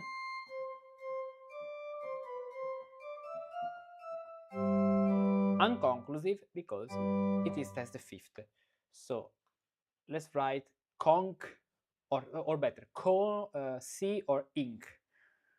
This is inc, unconclusive, and unconclusive. Second, so third phrase, do mi fa sol re mi fa sol sol fa mi, third degree, so tonic, unconclusive. And re fa sol mi fa re sol fa la sol fa mi re mi do. This arrives to the octave, so will be conclusive, even though it remains a feminine cadence. So what I said the other time about the feminine and masculine cadence, making a comparison, is not at all true, because with conclusive and unconclusive, we mean here women, so women we men, okay, we mean something which is arriving or not to the octave over the bass. With feminine or masculine, we define if it is ending on the downbeat or not ending on the downbeat, but this is another kind of classification. Next example. Fa, la, sol, do, re, ti, ta, tol, re, fa, la, fa, sol, mi, fa, conclusive. Sol, fa, mi, fa, re, fa, sol, la, fa, mi, unconclusive, because there's the third. Then fa, mi, fa, re, mi, fa, sol, mi, do, re, mi, fa, conclusive. Mi, fa, sol, la, fa, mi, fa, re, mi, fa, pa, pa, conclusive, because it arrives with the octave. Conclusive. Fa, la, sol, fa, mi, fa, sol, mi, do, la, sol, fa, re, fa, mi, unconclusive. Tom, tom, tin, pa, pom, pom, para, pom, pom. Conclusive, because it arrives to the octave. Or fa, fa, fa, mi, fa, re, mi, fa, do, fa, mi, sol, mi, fa. Conclusive. Do, mi, sol, do, fa, la, sol, mi, fa. Conclusive. You would not believe how much all the variations overwhelms me. For example, referring to the art of permutations, I trust myself to write out several hundred and more similar examples in a flash where I only to write out permutations for one of these 7 examples. But why should one waste time over it? I would be a poor discantist if I did not immediately recognize the 2 commas even from a distance. But tell me why you call the last of this a changing comma. It is perhaps because it does not have a tonic C in its harmony, but rather counting from C the fifth, namely G. Not at all for that reason, but because always immediately after it, the key must be changed, such a change or modulation, tone Abweichung, I guess, I don't know, this thing is Chinese actually, may hasten directly towards a cadence in G, or it may by all means simply hurry back to the tonic note C. Do, mi, sol, sol, fa, mi, do, fa, do, ta, ti, ta, do, po, po, fo, fa, mi, fa, re, mi, fa, ti, re.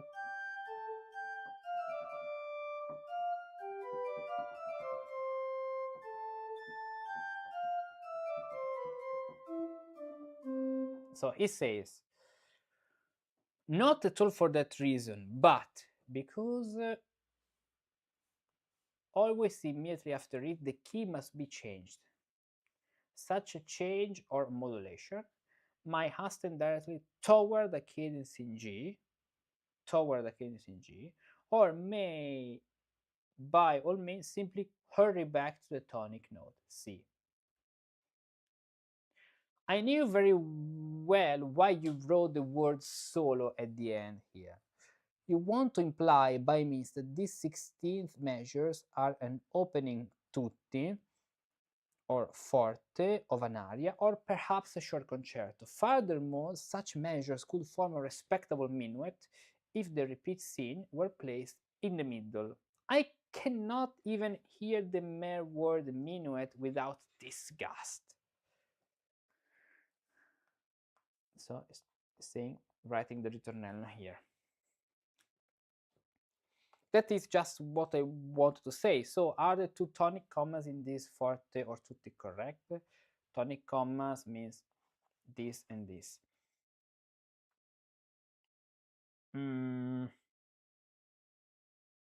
By all means, because the change in comma is placed between them and the melody immediately strikes back toward the principal tone or tonic cadence, such tonic comma do not seem at all superfluous to the ear. So after this we have it comes back to C major instead of moving to G. But the second measure after the white comma, so the changing comma, also seems to be a comma, and in particular a black comma, so a comma in D. No, this is merely a cesura, because a two-sum is not sufficient for preparing a comma. A four-sum, on the other hand, is long enough for it.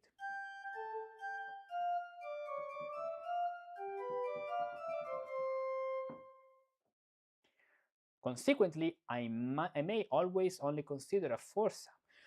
However, because two tonic commas are allowed in such a brief melody, I might form, on the other hand, also two changing commas. So, however, because two tonic commas are allowed in such a brief melody, I might form, on the other hand, also two changing commas. Okay, for example.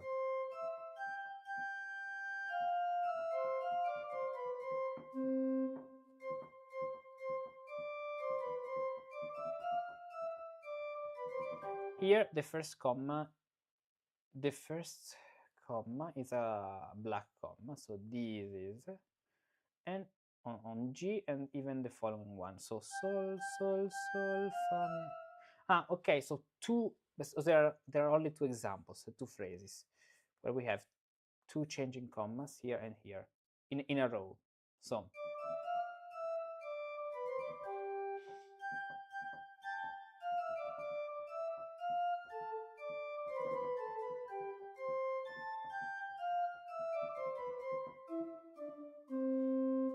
or do, mi, sol, sol, fa, mi, do, fa, re, do, ti, do, tu, po, po, po, po.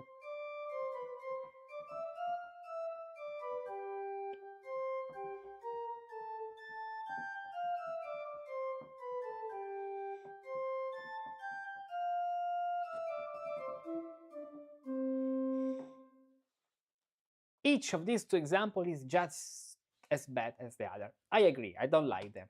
For two successive changing commas would not only be called an offensive repetition, but they would be such in fact. And I've noticed it not only now, but also in many compositions, but I merely wanted to try them out on you. However, what if one of them were a complete and at the same time, so complete and at the same time unconclusive comma, while the other one were incomplete and at the same time perhaps conclusive? Let's see. So the first one is complete, so here's a good comparison. Complete means masculine.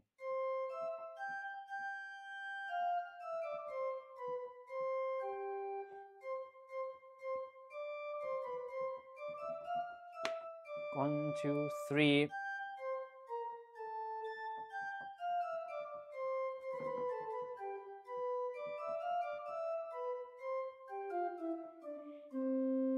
That's actually much better for my ears, because this is complete, which means it finishes on the downbeat, so the phrase has completed. Changing, because it creates a little change, or something that has to change the key to G or come back to C major, so to C. And this one is incomplete and conclusive. Conclusive because conclusive. The conclusive because it arrives to the octave mi, and both white because the note which is implied in the bass is G, the fifth degree counting from C, or the other way around. So incomplete and conclusive before, and then complete and unconclusive the second time.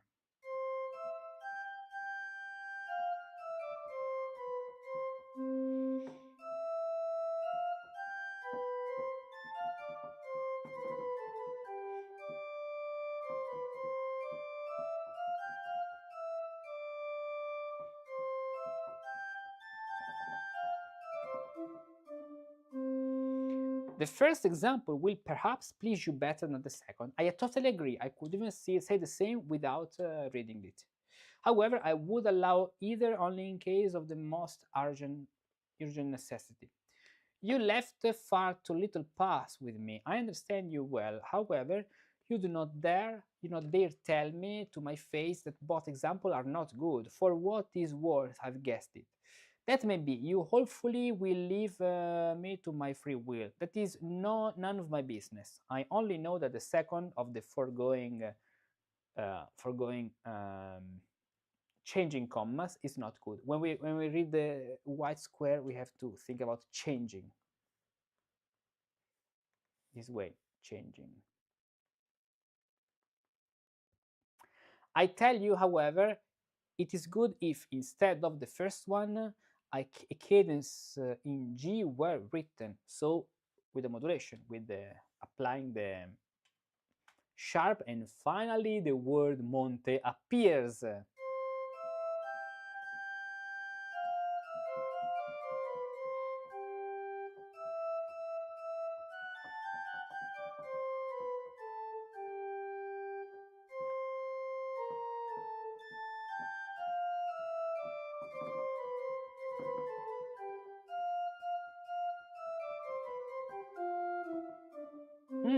It says monte because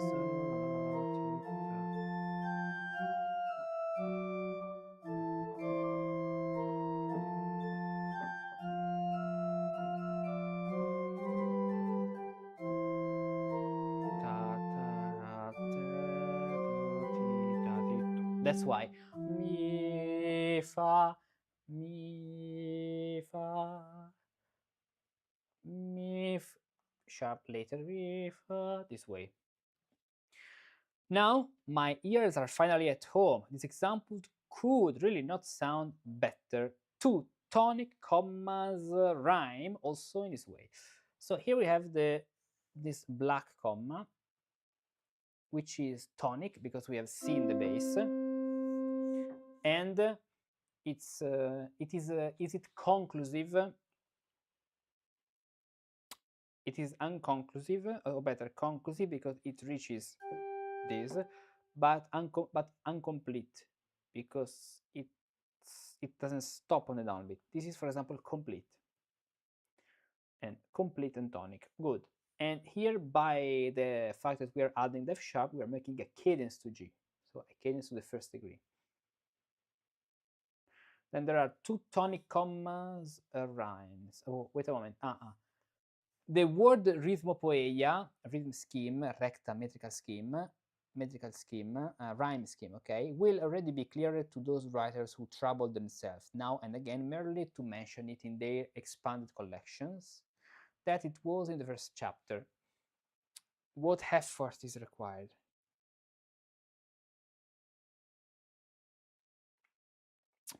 So now we have two tonic commas rhyme. Tonic commas.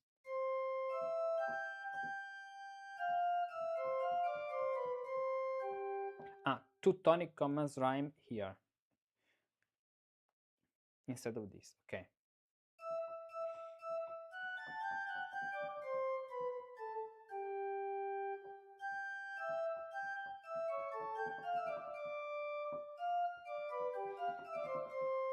Then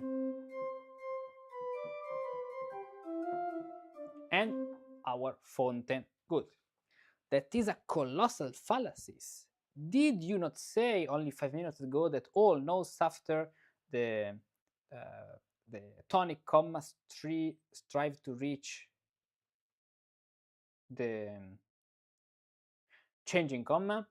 I really should have added to that. Really should have added to that, or to reach the cadence. 89. With all diligence, I waver back and forth a little between explanations, so that I may bring home to the discontents by and by the need to sharpen his own hearing. Whomever does not want to believe it, him I cannot help. Look then,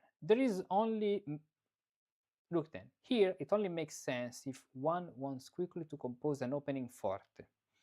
3 or 4 minutes ago, however, it was my opinion that if one wished to compose a forte with more than 16 measures, it could not be otherwise than this way.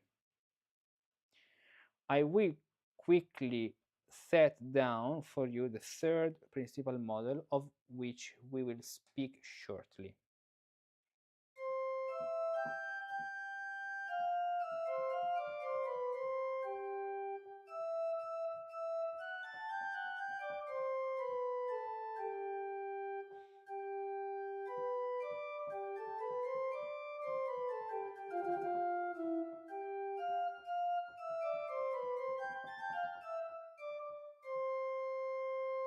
Okay, so this is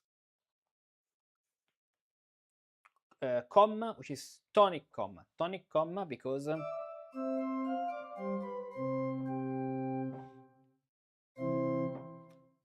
there is a C in the bass. So tonic, then another tonic because there is a C in the bass, then tonic, and here there is a G. So changing, comma. Now, some of them are complete, some others incomplete. Let's see the main difference. Just to be sure. Cesura, ok.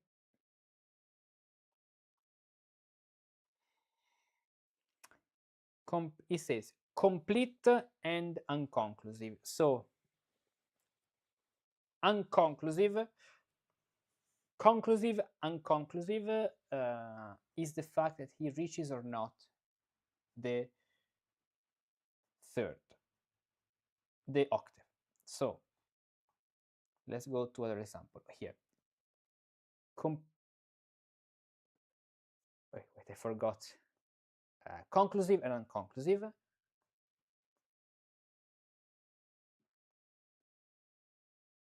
It says incomplete and conclusive. Conclusive because this reaches the octave. Unconclusive, it doesn't reach the octave. Complete because it finishes on the downbeat. Incomplete because it doesn't finish on the downbeat. So this is complete because it finishes on the downbeat, and unconclusive because it doesn't reach the octave. It's not ta-ta-ton, for example. So conclusive reaches the octave, just to make it clear. So conclusive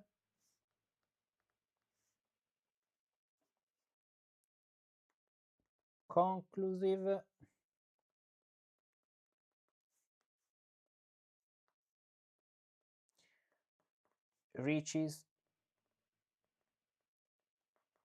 the octave over the bass. It can be GG or CC. Unconclusive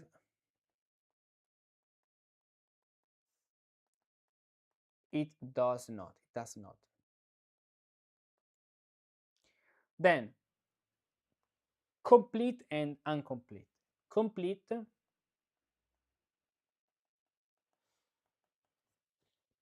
Complete means that it finishes on the downbeat.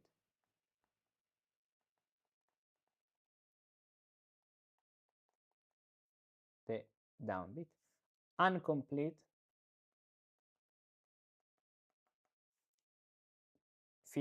concludes on the half-beat. Then we have the other scene, which is tonic comma or changing comma. So tonic, first degree, changing in the bass, fifth degree, this way. Okay.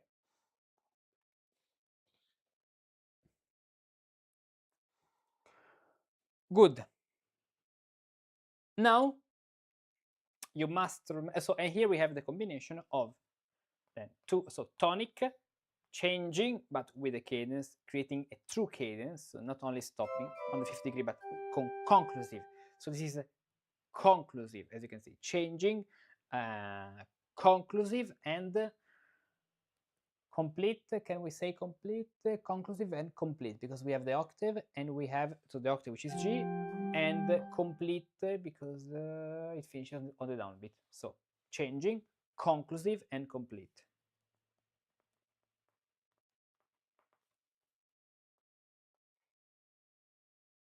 I write incomplete, but I think it's incomplete with the letter an. Inconclusive, unconclusive. I don't remember. I cannot speak English anymore. Complete and inconclusive. I don't. Incomplete. What do I say? Getting crazy today. After a lot of readings, hours of reading, of course. That's normal. Eh? Then the previous one. So here.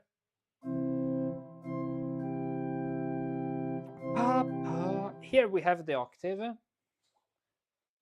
So we have the octave is conclusive. So it's conclusive but incomplete. Incomplete because it does not finishes. It does not finishes on the downbeat. It's not pum pum. Then the second one. So this one fa mi is tonic, and this is incomplete and unconclusive. So unconclusive but unconclusive with a U, with the E, and incomplete. This is conclusive and complete. Good. Now you must remember these three examples as long as you live and have health. And now it's going to talk about the monte, ponte, and fonte. Monte, monte, monte, variations on the fonte, fonte, and then there is the ponte, and the ponte section will be in general longer because there are a lot of examples. So in the next video, we're going to talk about at least the monte and the fonte, starting this very interesting section. Okay. Little breath. I have to take a new bottle of water. This is finished.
Okay, here we are for the last section of today.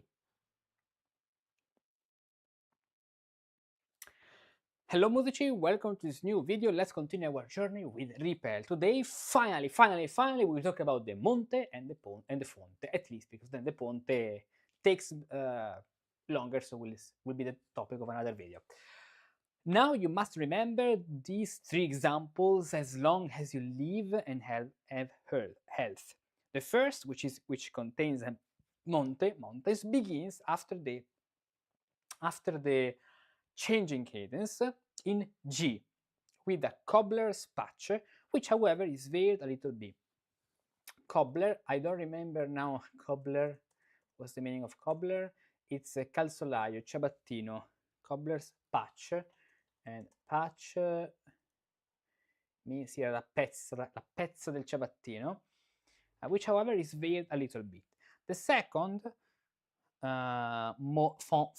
fontaine, yes, springs in that way, because fonte can mean source, but this Riepel is an ancient source, fonte, antica fonte, but here it's another meaning, it's the fontaine. After the aforesaid cadence makes a cesura on D minor, so little cesura on D minor, in order to form a tonic comma, namely in C the tonic, by means of a repetition one step lower, and thereby to come back home happily with the tonic cadence. The third, ponte, bridge, after the aforementioned cadence, continues entirely in G in order to turn back easily to the tonic cadence. This, and the note 89, okay, we have already read that one.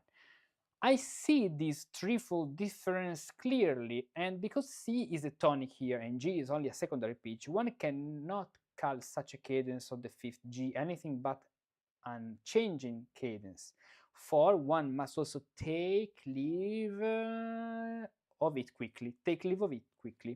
But since we should value our German mother tongue more highly than all others, why have you set Latin or Italian names to them? It was done in haste this way, no worm is done by it. It was done in haste this way. Haste means, no, in haste this way, okay, fretta, in haste this way. No harm is done by it. I will have to remind you often by it. 90. Monte, mountain, to climb up. Fonte, fountain, to climb down. Ponte, bridge, to go across. I have still more useless words. I will have to remind you often of the three models only today. Look, I write the beginning at once.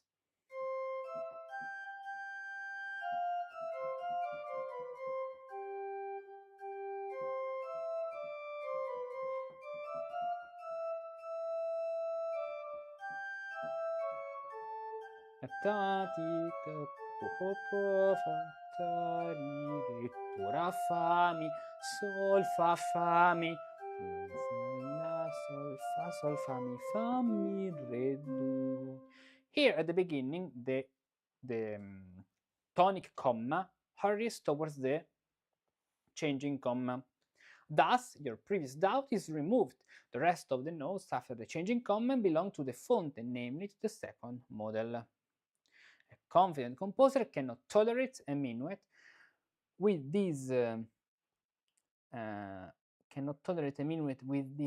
changing comma instead of the changing cadence. Another composer, however, to whom such a cadence perhaps closes too strongly and conclusively for such a short piece, would rather hear the opposite, namely the changing comma. Furthermore, both examples are orderly, although the first also has its reason. So here we consider this is a changing cadence, but we would rather need the changing comma. Then, thus, the changing cadence can be exchanged for the changing comma. In spite of that, as I see it, a cadence and a comma are so very different from one another that they could be placed right next to each other, and nevertheless the ear could not be offended. while two similar commas have that shortcoming. While two similar commas have that shortcoming when they're placed one after the other. Now I will set down variations for some trumpet or horn pieces according to the three models, but at this point with one and the same rather bad melody. For I am quite often opposing these matters by the tower master in Urbstadt. Let's see.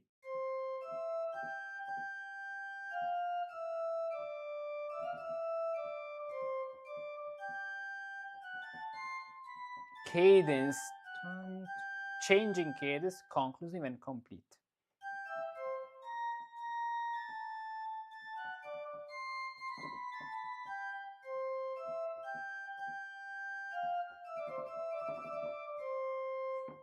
Now, instead of a changing cadence, I will mark a changing comma, so without the F sharp, basically, remaining in that key, without DG. So the changing cadence, because of a cadence, implies a DG, and the changing commas is CG, as you can see. We would say this has a more plagal taste, okay, a more half taste. Let's see.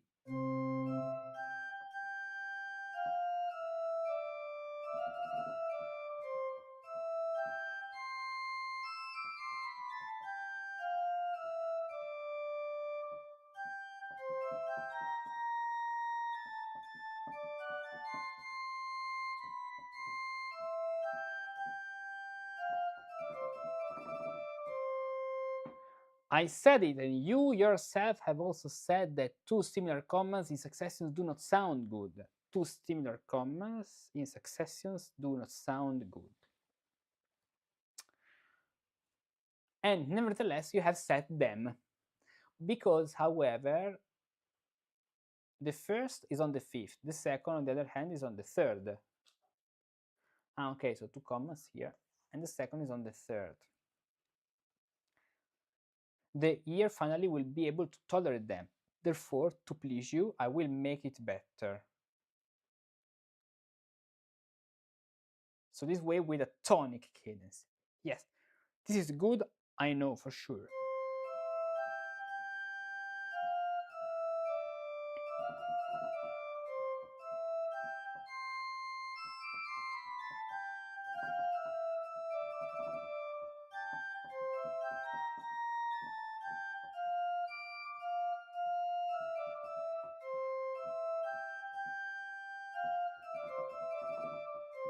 But then I don't see the monte anymore.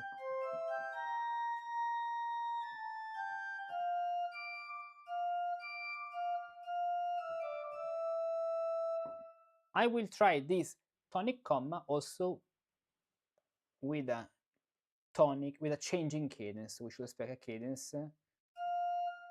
Changing cadence. Here, changing cadence means here instead of the comma. So I will try what to keep this tonic comma, but instead of the changing comma, fa mi, sol fa mi, sol fa mi re, adding the changing cadence. Let's see. Do mi sol sol fa la si ta ta ta re do ta ta fa ta ta ta 1 2 3 ta la sol fa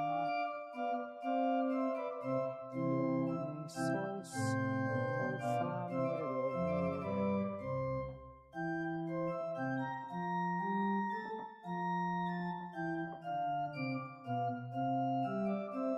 The monte should be.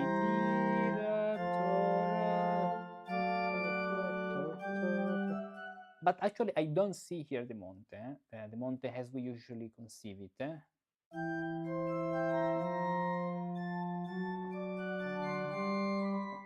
These four examples of yours are very well veered with respect to the monte. Okay. Or in general, with the monte, he means something which is ascending, so to climb up. Because as you can see, in speaking about the monte, in this case, it doesn't refer about something which is repeating a step itself a step higher.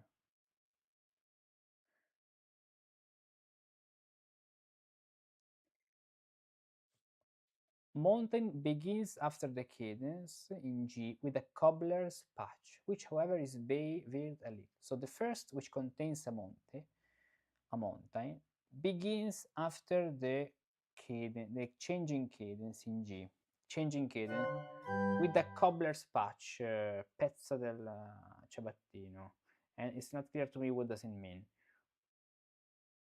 Which however is veiled a little. The second fonte, and here describes the cesura, the little cesura to D minor and then C.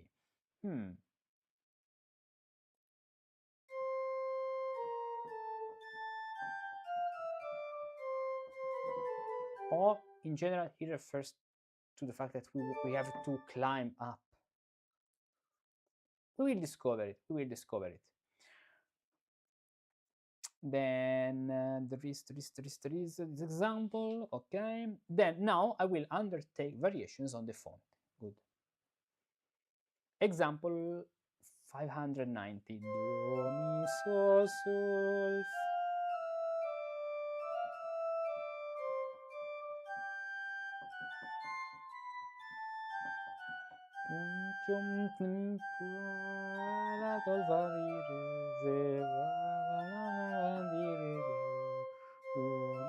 Sol, sol, fa, mi, re, do, mi, do. Where this is a tonic cadence, unconclusive, or better, conclusive, because it reaches the octave, but incomplete, because it doesn't finish on the downbeat. Or, wait, because it's termino, so it reaches the octave, so it's conclusive and incomplete. Exactly. It doesn't finish on the upbeat. On the downbeat, finishes on the upbeat. Then, now, a changing comma instead of a changing cadence. So here, changing cadence, and now changing comma. Do, mi, sol, sol, fa, mi, fa, mi, re, do.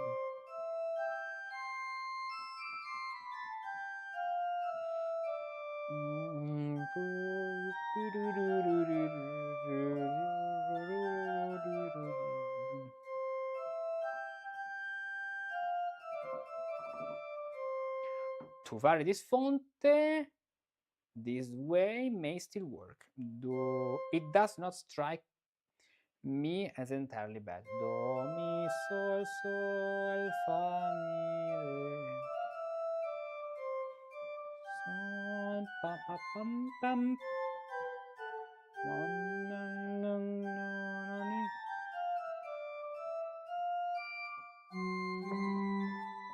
Okay, so this way,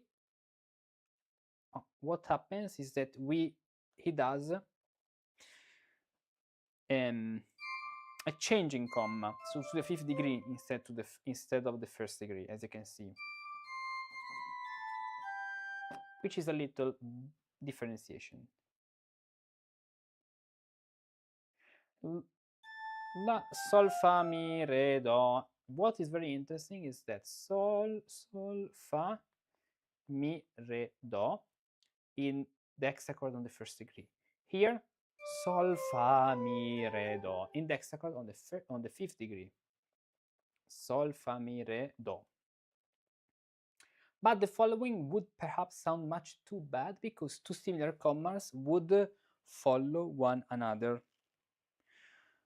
Exactly, because this is a changing comma and a changing comma.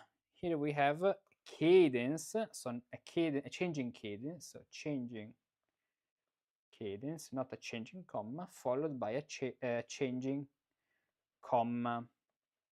And now we have two changing commas. So let's listen to it.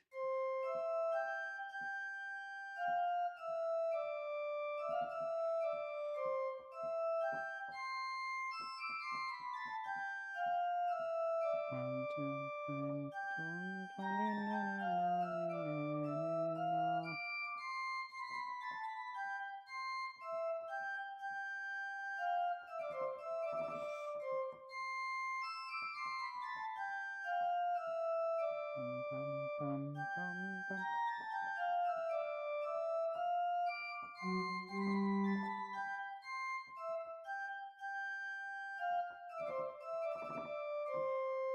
Okay. Good. Now, in the next video, we'll analyze all these examples about the ponte, because as you can see, there are a lot of them. And we'll continue so with the ponte and all the other examples in the next video of our Riepel series.